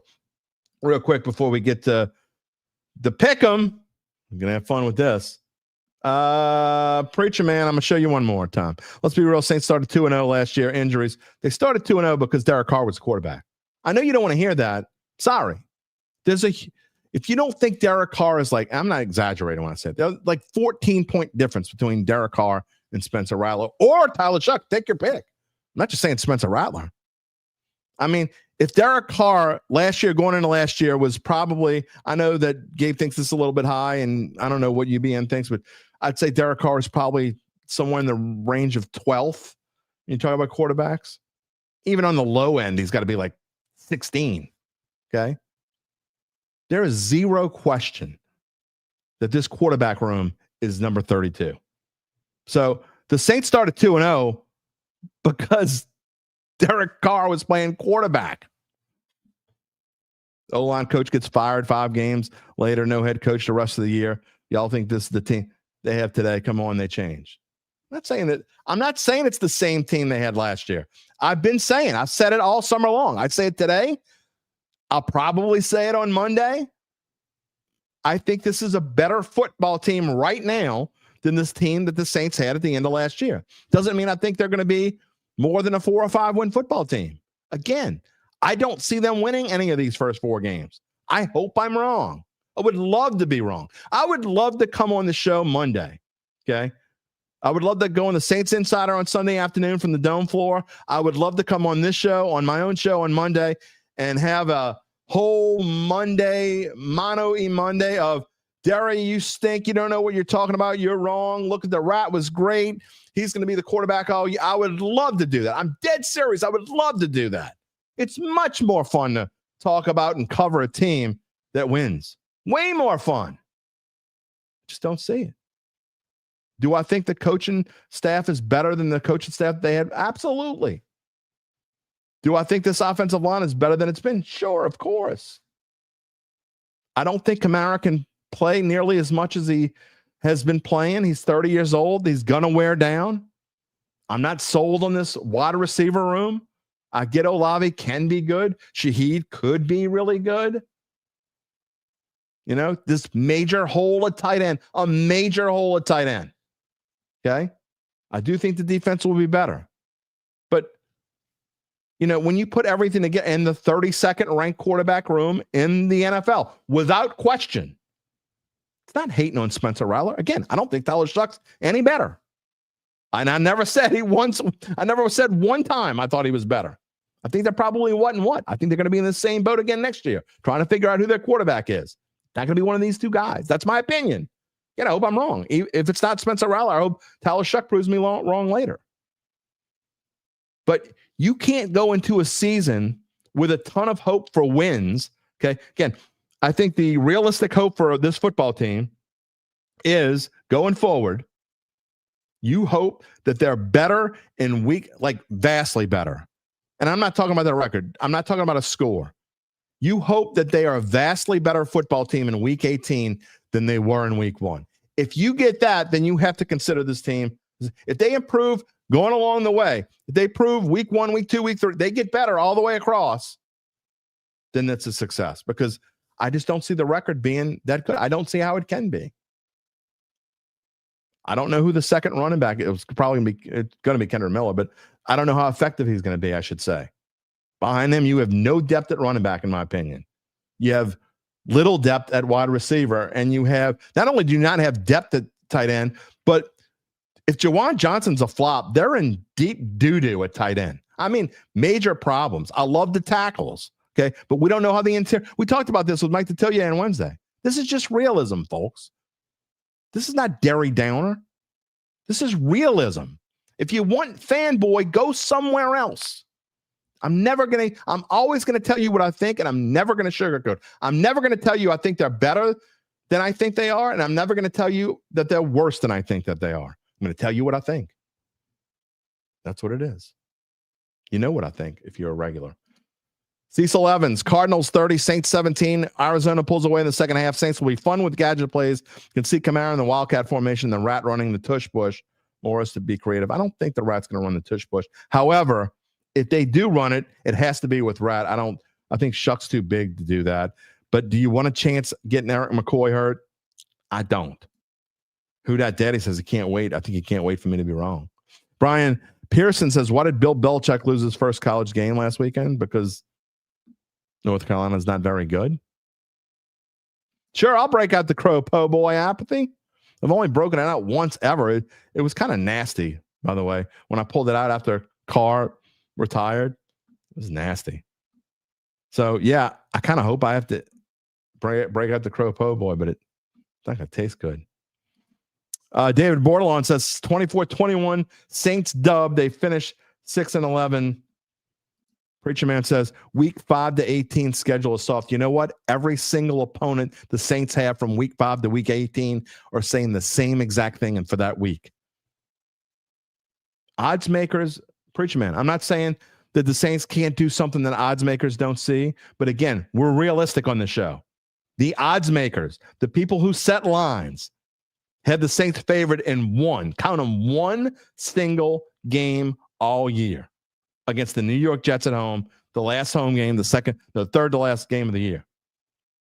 The last home game, that's the only game right now that the Saints are favored in. So, again, are they always right? Of course not. But are they going to be that wrong? Are the odds makers that wrong to where the Saints are only favored in 1, but they're going to win 8 games? Are they going to be 7 games kind of wrong? Vegas doesn't lose money on a regular basis. Let's just say that. Who Dat Daddy says Crow Po' Boy with extra meat. Daryl Hayden says 4 wide receivers wide, 41 in the backfield. Says we sling it against the Cardinals' weakest league. Their cornerback. You can sling it. You got to have an accurate quarterback who looks at more than one receiver. Do you have that? I don't know. Do you? I don't think. All right. Pick 'em time. Let me get the right slide first. There we go. Welcoming in. It's that time. It's UBN. It's Gabe. It's me. Fellas, how are you? We got our first 3. Is it the first time we've had a 3-box, Gabe, since we've done the new format? I don't know. Have we had a 3-box before? No, we've had a 3-box before. All right. Well, we're doing it here. It's time for our fun Friday picks. The way we're going to do this is we're going to do it a little bit differently. But first of all, UBN, your Saints prediction Is that why you're wearing that shirt? Yes, this is the Saints prediction for all the fans that think that the only reason why Rattler is bad is because he didn't have an offensive line or a receiver or a tight end or Jerry Rice or Brett Jones or Barry.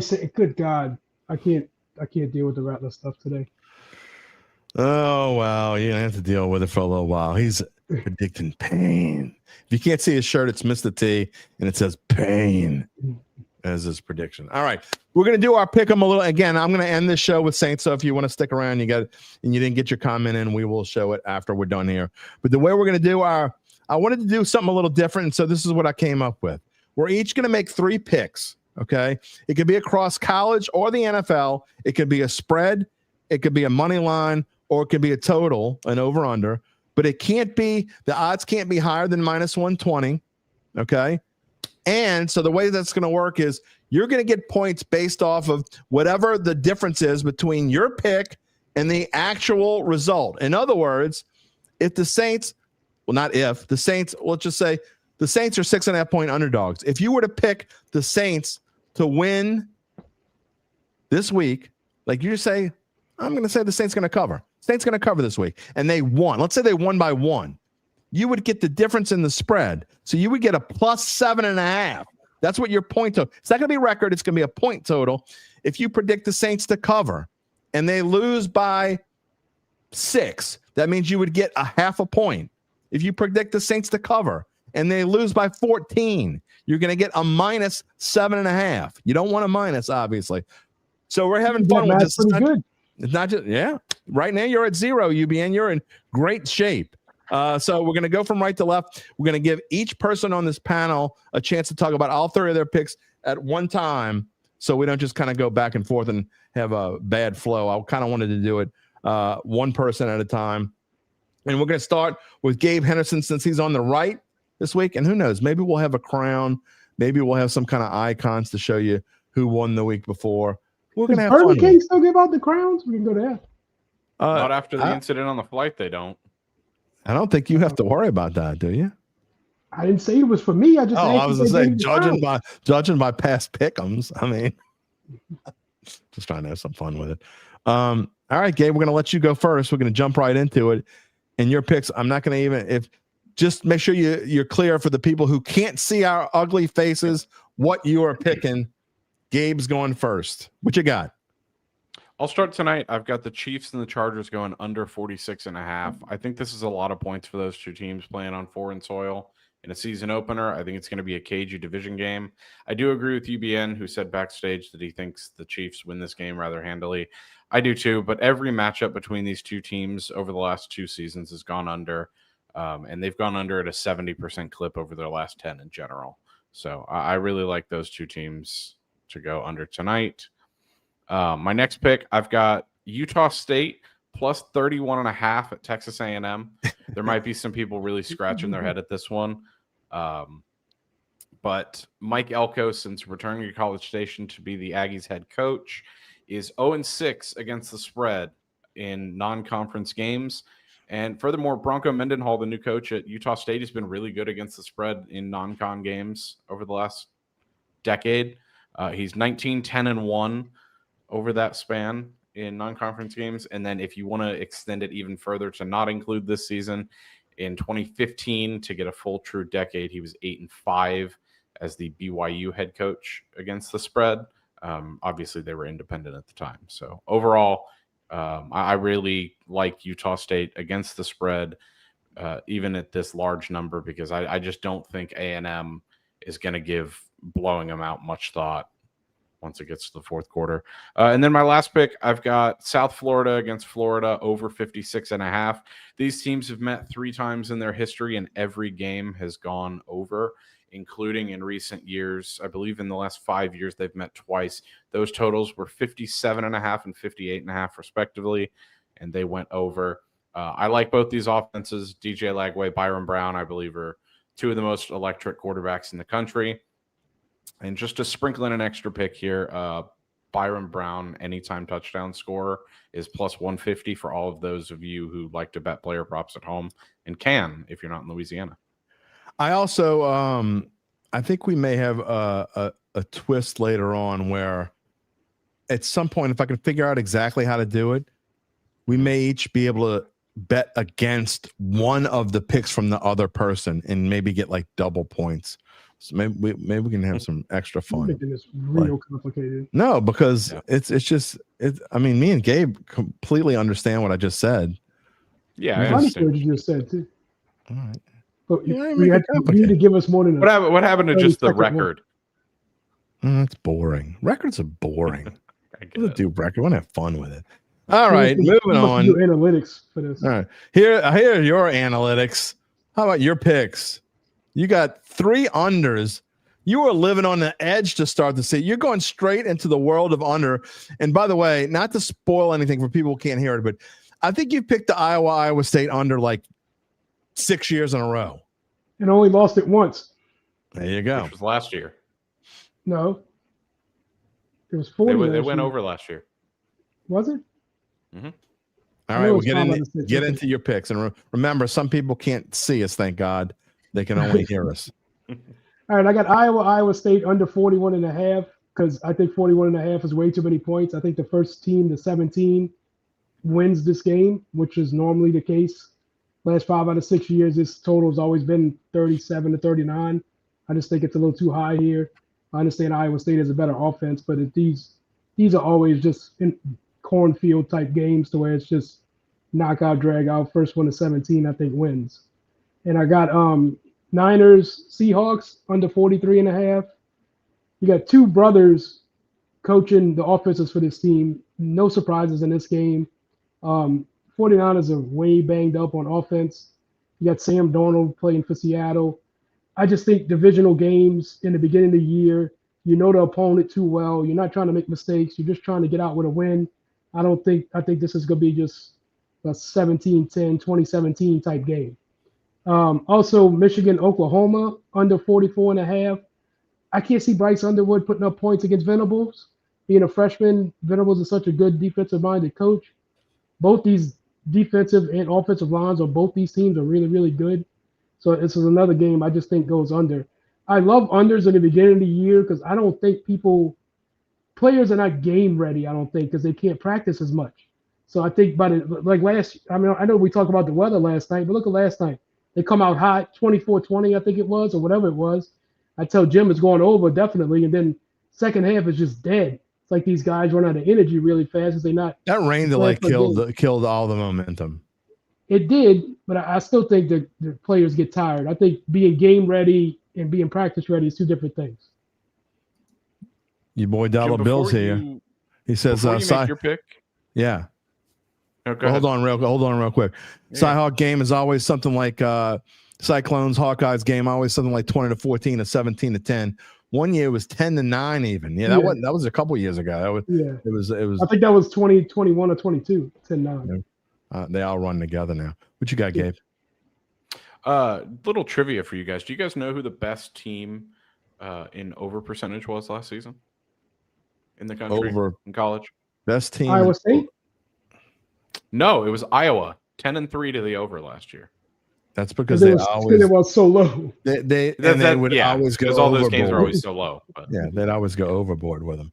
All right, my turn. Let's see who's going to win. Remember we used to do the turkey hat, Gabe? Maybe we'll have to break the turkey. Yeah. Well, maybe we'll have to go. I donated that. Did you? I don't know where mine is. One of my kids stole it. I haven't seen it since. All right, my picks this week are all NFL. I'm doing what I usually do. I'm sticking with what I know.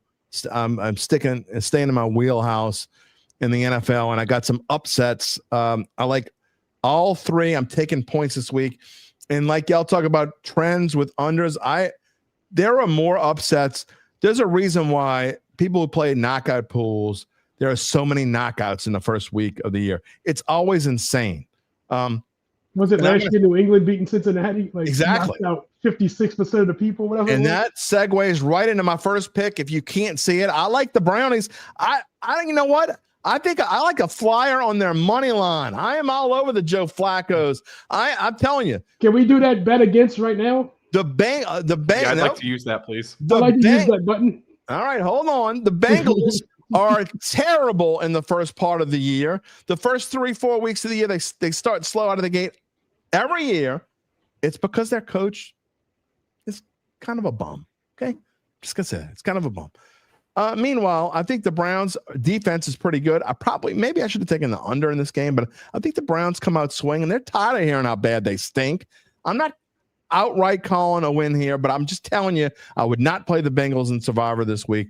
Browns covering 5.5. We'll see what happens. And then I don't understand this spread at all. Dolphins are way better than the Colts, in my opinion. Okay. I mean, not even close, but way better than the Colts. Okay. 1.5. You're going to give me points with Tua and that offense against the Colts team that, their best player might be Tyler Warren. Danny Dimes is playing quarterback. They got to go to Danny Dimes to get quarterback. Hell, bomb. Give me Tua. Forget about Jonathan Taylor. Jonathan Taylor. What did he do last year? How many touchdowns did he have? I believe he had over 1,000 yards. How many touchdowns did he have? Oh, everybody gets over 1,000 yards now. That's no big feat. They played like 47. But Alvin Kamara, his total yards of offense were like 1,500. Jonathan Taylor last year just rushed for 1,431 yards and 11 touchdowns. 11 touchdowns. That's their offense, though. That's 1,400 yards rushing, Jim. That's their offense. They don't give the ball to anyone else. That is their offense. Maybe Tyler Warner will be a little bit better this year. Anyway, maybe it's a high-scoring game. Who knows? I think the Dolphins. I do think it's a high-scoring game. I don't like that. I don't like the Dolphins pick. I don't like Coach Gucci at all, but I think the Dolphins are ready to rebound a little bit. All right, and then I do not like the Titans for the season, as one of the panelists here knows that already. But I like them in this game because Sean Payton sucks in week 1 and week 2. All the Saints fans know this. So you're going to give 8.5 points. I get that the Broncos are at home. Look, I'm not as high on the Broncos as everybody else is. I'm not high on Titans at all. I still think the Broncos win this football game, but I think it's I think it comes down to Will Lutz at the end of the game, maybe kicking them a field goal for the Broncos. I think it stays close. That's too many points to be given the Titans. Just, Sean Payton's like 11-22, I think, in the first couple of weeks of the season, going back to his entire, not just with the Saints, his entire coaching career. So give me some Titans. I think I heard he was 3-13 with the Saints in the opening first 2 weeks. It'd be more than that because he had 15 weeks. So it'd be 30 total games. So, but anyway, it ain't good. So there are my picks. And in case you missed it, there are all of our picks on the screen. I'm going to start with you, UBN. What pick besides yours do you like the most, and which pick? It's not for. This is just for funsies. Which pick from Gabe or I do you like the most? Which pick do you like the least? The most is what out of all of y'all's? Yeah. Okay.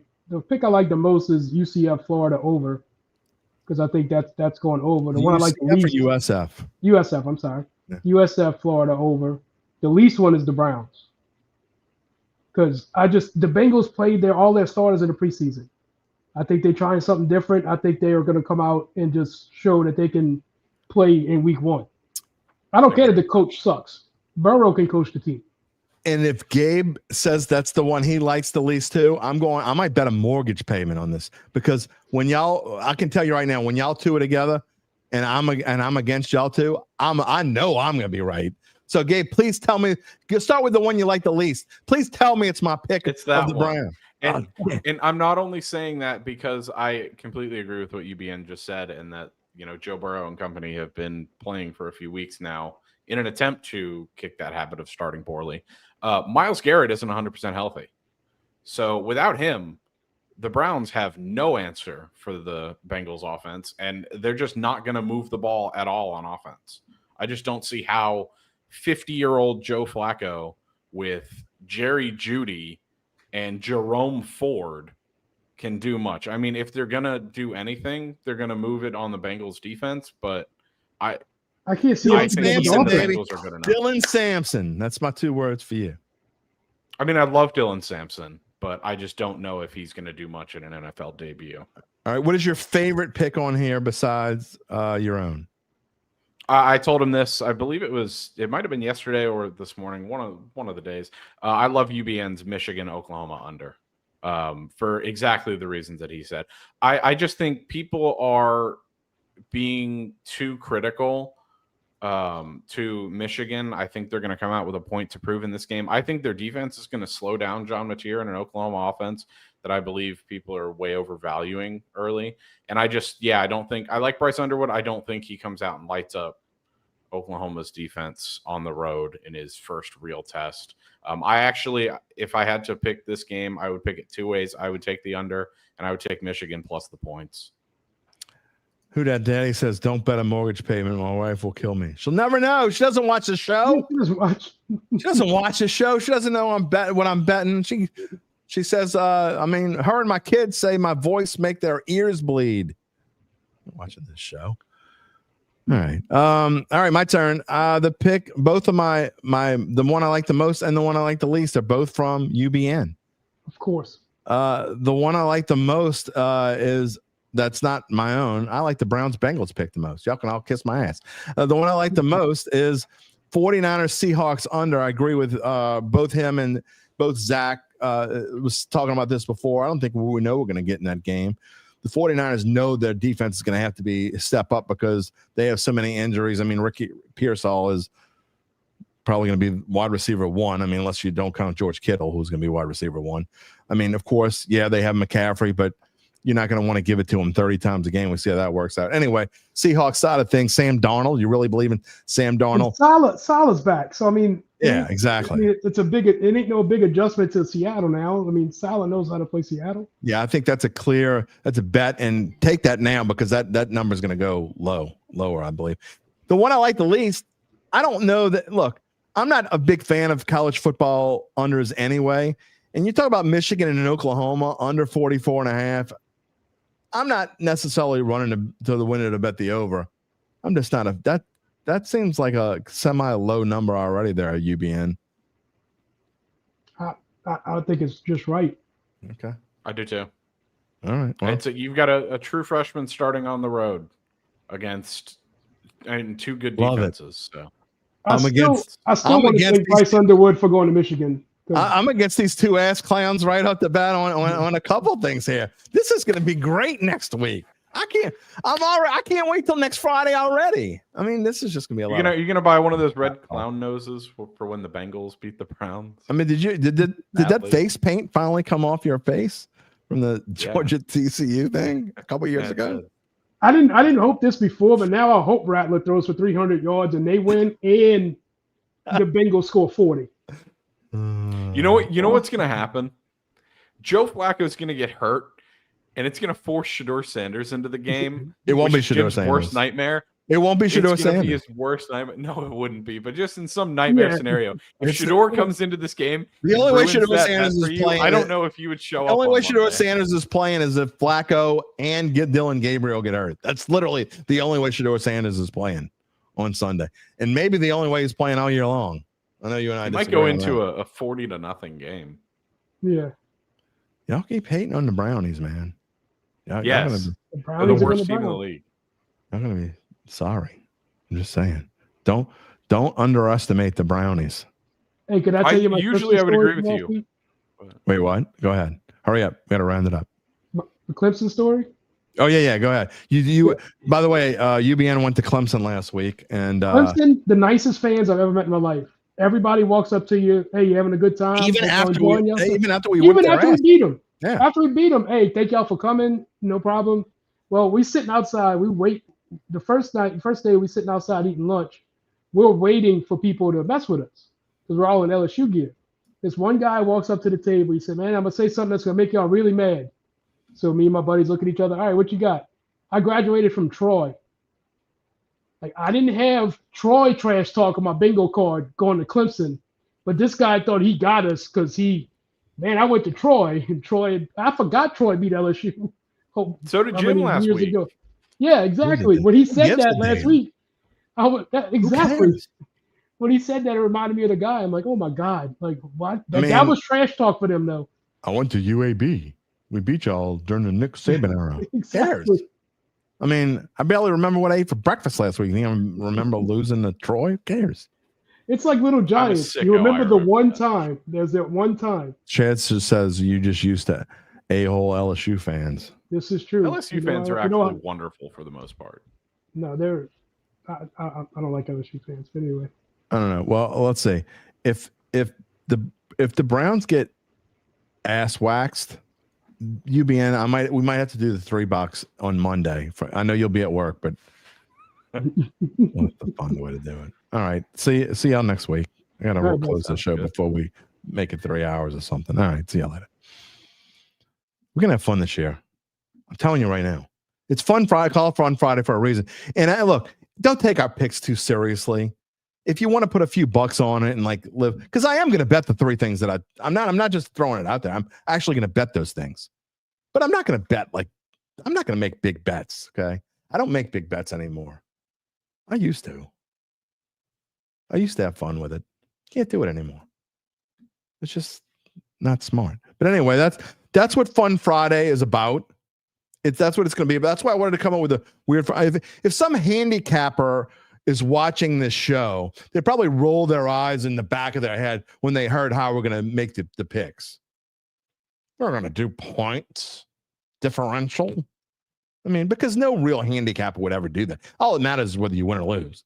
I mean, Gabe was semi-joking when he was talking about what records. I mean, yeah, I know because that's what real people who pick games for a living. That's what they use. They use records. They don't care. You could say something if you want. I mean, that's what real people who pick games do for. I mean, we're just having fun on this show. I was just bringing this mic back down and prep in case you wanted to bring me on for what Chad just asked. Okay. Oh wait, I didn't say. I missed it, but I'll show it.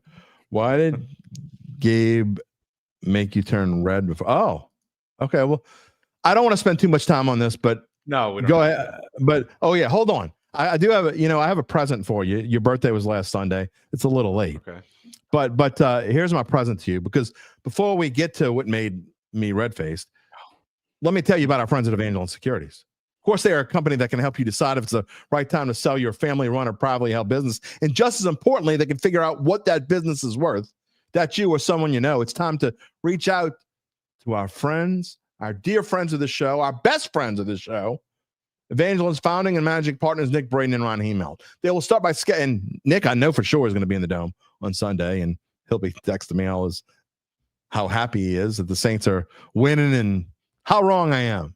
Maybe, maybe not. They will start by scheduling a complimentary evaluation from their offices, either on Poydras Street or in Lafayette. From there, you will be well informed to begin to make the decision on if you want to proceed. Evangeline Securities is the top producer on their platform. There are very few companies like them in this area. I dare you to find one. You can't. None with their dedication and success. They're fully licensed. They're ready to serve you. So get in touch with Nick and Ron about what's really important. And it's not face paint on Gabe. It's not whether my blood pressure rises to 200 over 140 in about 2 minutes. What is the most important thing here, Gabe? The rest of your life. Well, I mean, I won't have the rest of my life much if my blood pressure goes to 200 over 140, but that is the most important thing. And you can find our friends at www.evangelisecurities.com. So what made my face turn red before we started the show? I never did get back to that. Well, I just gave a clarifying fact because you said fact. Yeah. And a lot of people have this wrong. ESPN is not taking over production of Red Zone for another year. So a lot of people are very quick to blame ESPN for the commercials.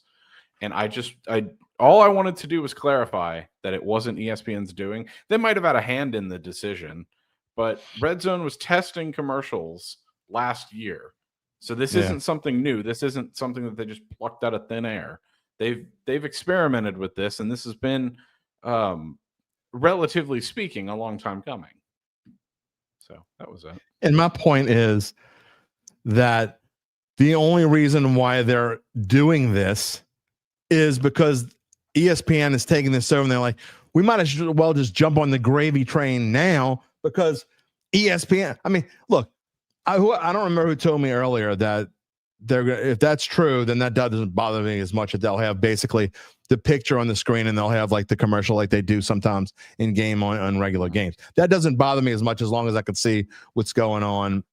You know, I can't hear Scott Hansen. I'd rather hear Scott Hansen talk about football than talk about Aflac or whatever. But I guarantee you know as well as I do, Gabe, that when ESPN takes it over, it's not going to be some picture and box crap. We're going to be talking about full-fledged commercials. 7 hours of interrupted football. Well, we're going to have like commercials every 5 minutes. You know as well as I do that's no. coming. Okay, so even taking full screen, split screen aside, Adam Schefter reported the other day that they would only have, I believe it was up to 7 15-second commercials.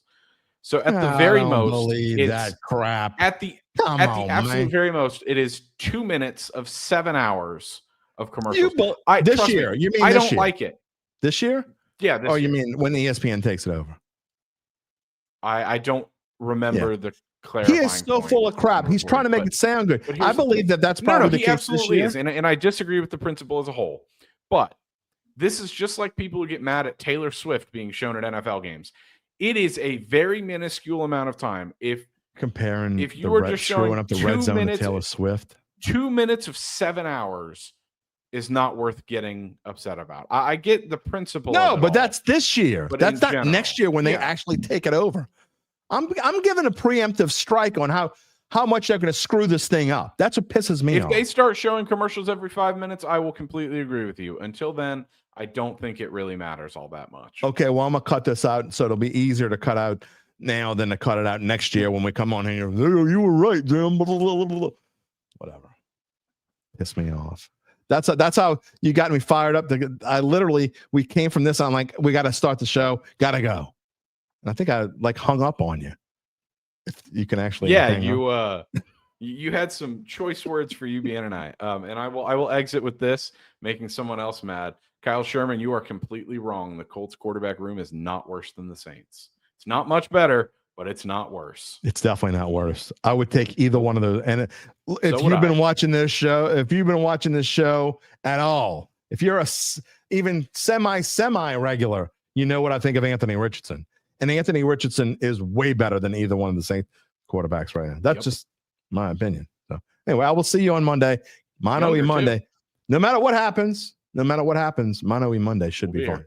See you then. That's right. Our next live show is Mono E Monday, September the 8th. It's also my closest cousin's birthday. A lot of birthdays. We already told you what was going on back in the day, from like Thanksgiving to right past Christmas. Come on. Y'all are smart enough. You can figure it out. Who that daddy says he can't wait for the premiere of Dattitude on Monday. It's going to be fire. Dattitude. Telling you, if you didn't hear me earlier, how do we get Dattitude? I'm not going to change the logos on my title slide or anything like that. And I'm not going to get Rainy Cajun to change this D to an R.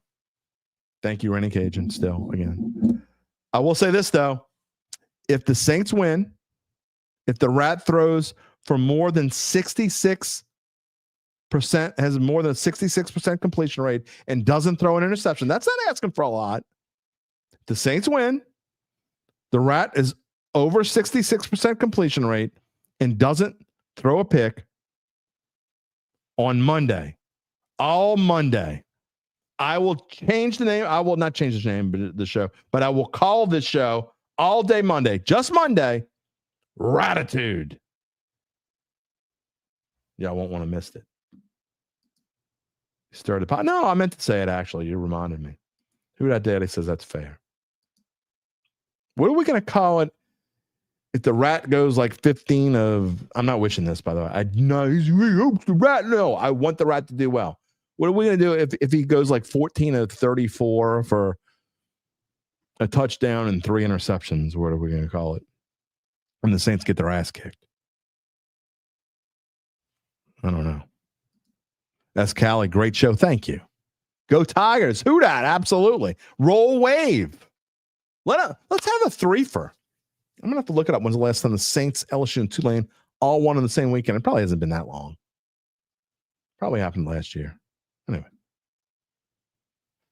Apathy says we need a Bobby Hebert drunk meter for games. Gabe says I need to get T-Bob on the show. That would be fun. I tried once before. He was going to come on about, when was it? It was over a year ago. Might have been 2 years ago now. He was going to come on and then it never worked out, and that's going to let it go. I'm the kind of guy, I'm going to tell you right now, if I get, and I didn't necessarily get stiffed But if I text you, even if whether you say yes or no, if I text you or call you and then you ghost me, probably not texting you or calling you back again.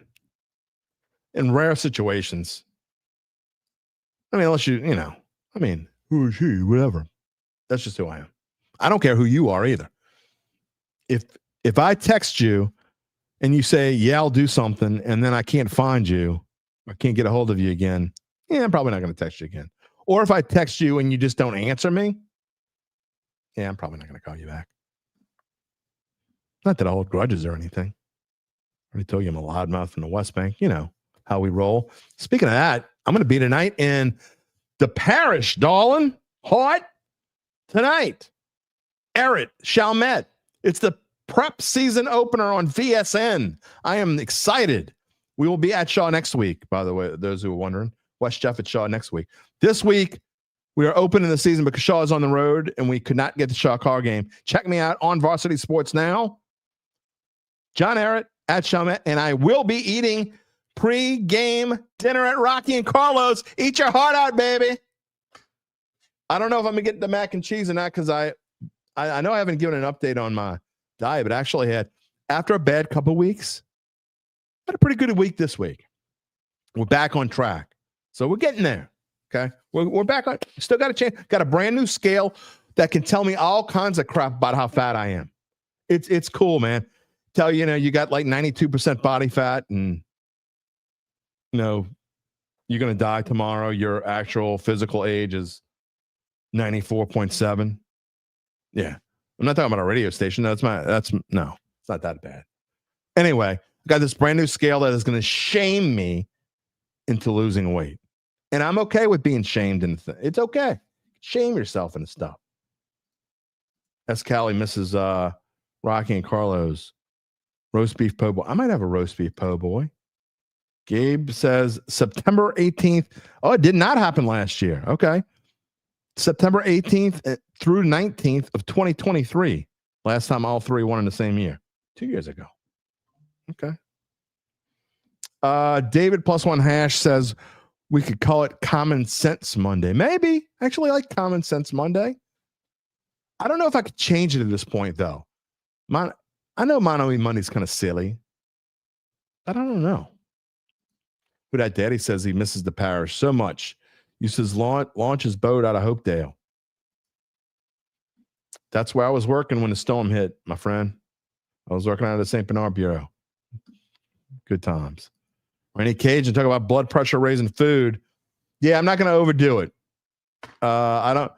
If you ever heard me do play-by-play for a game, I don't want to get my blood pressure too high. Last couple comments before we end the week. And the next time we come on this show, the Saints will have played a football game, a real one. Darrell Hayden. He'll be down there tomorrow, maybe. All right. Kyle Sherman. Keep losing that weight. I'm trying, man. I'm telling you. It's okay. It's very cool. It's very cool to have a scale that will shame you into losing weight. There's nothing wrong with shaming. You don't want to shame anyone else. As long as when you shame yourself, it's all good. Don't shame anyone else. When you shame yourself, it's good. Quo. Will Nola ever get another ESPN radio station? She did enjoy T-Bob in the mornings. I don't know the answer to that. It's just, and I hate to say this because I'm a big fan of radio. I mean, not that I have time to listen to it. It's kind of, radio is kind of shifting to this, right? I mean, this is kind of what radio is about now. It's podcast now.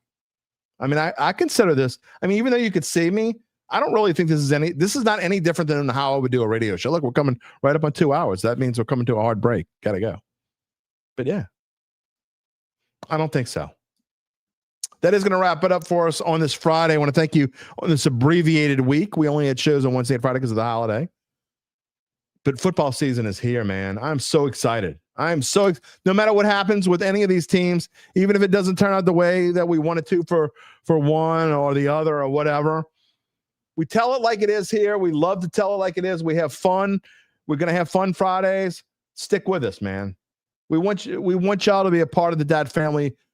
We love you as a part of the Dad family. That's why when I always say, I want to thank today's guests to Zach Ewing, Gabe Henderson, UBN, of course you. But it's not guests anymore. It's all about family. That's what this show's about. A reminder to subscribe to our Dattitude YouTube page. Click the little bell to receive notifications when we go in the air live. We hope you can join us next on Mono-E Monday. Maybe Common Sense Monday. Kyle, I don't know.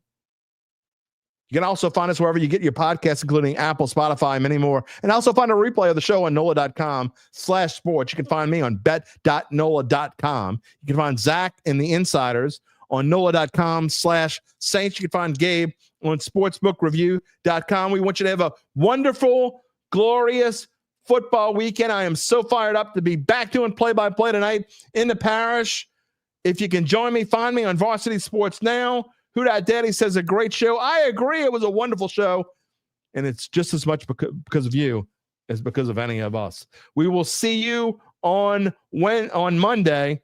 Until then, everyone, have a fantastic, glorious weekend. And we will see you later. Take it easy, my friends.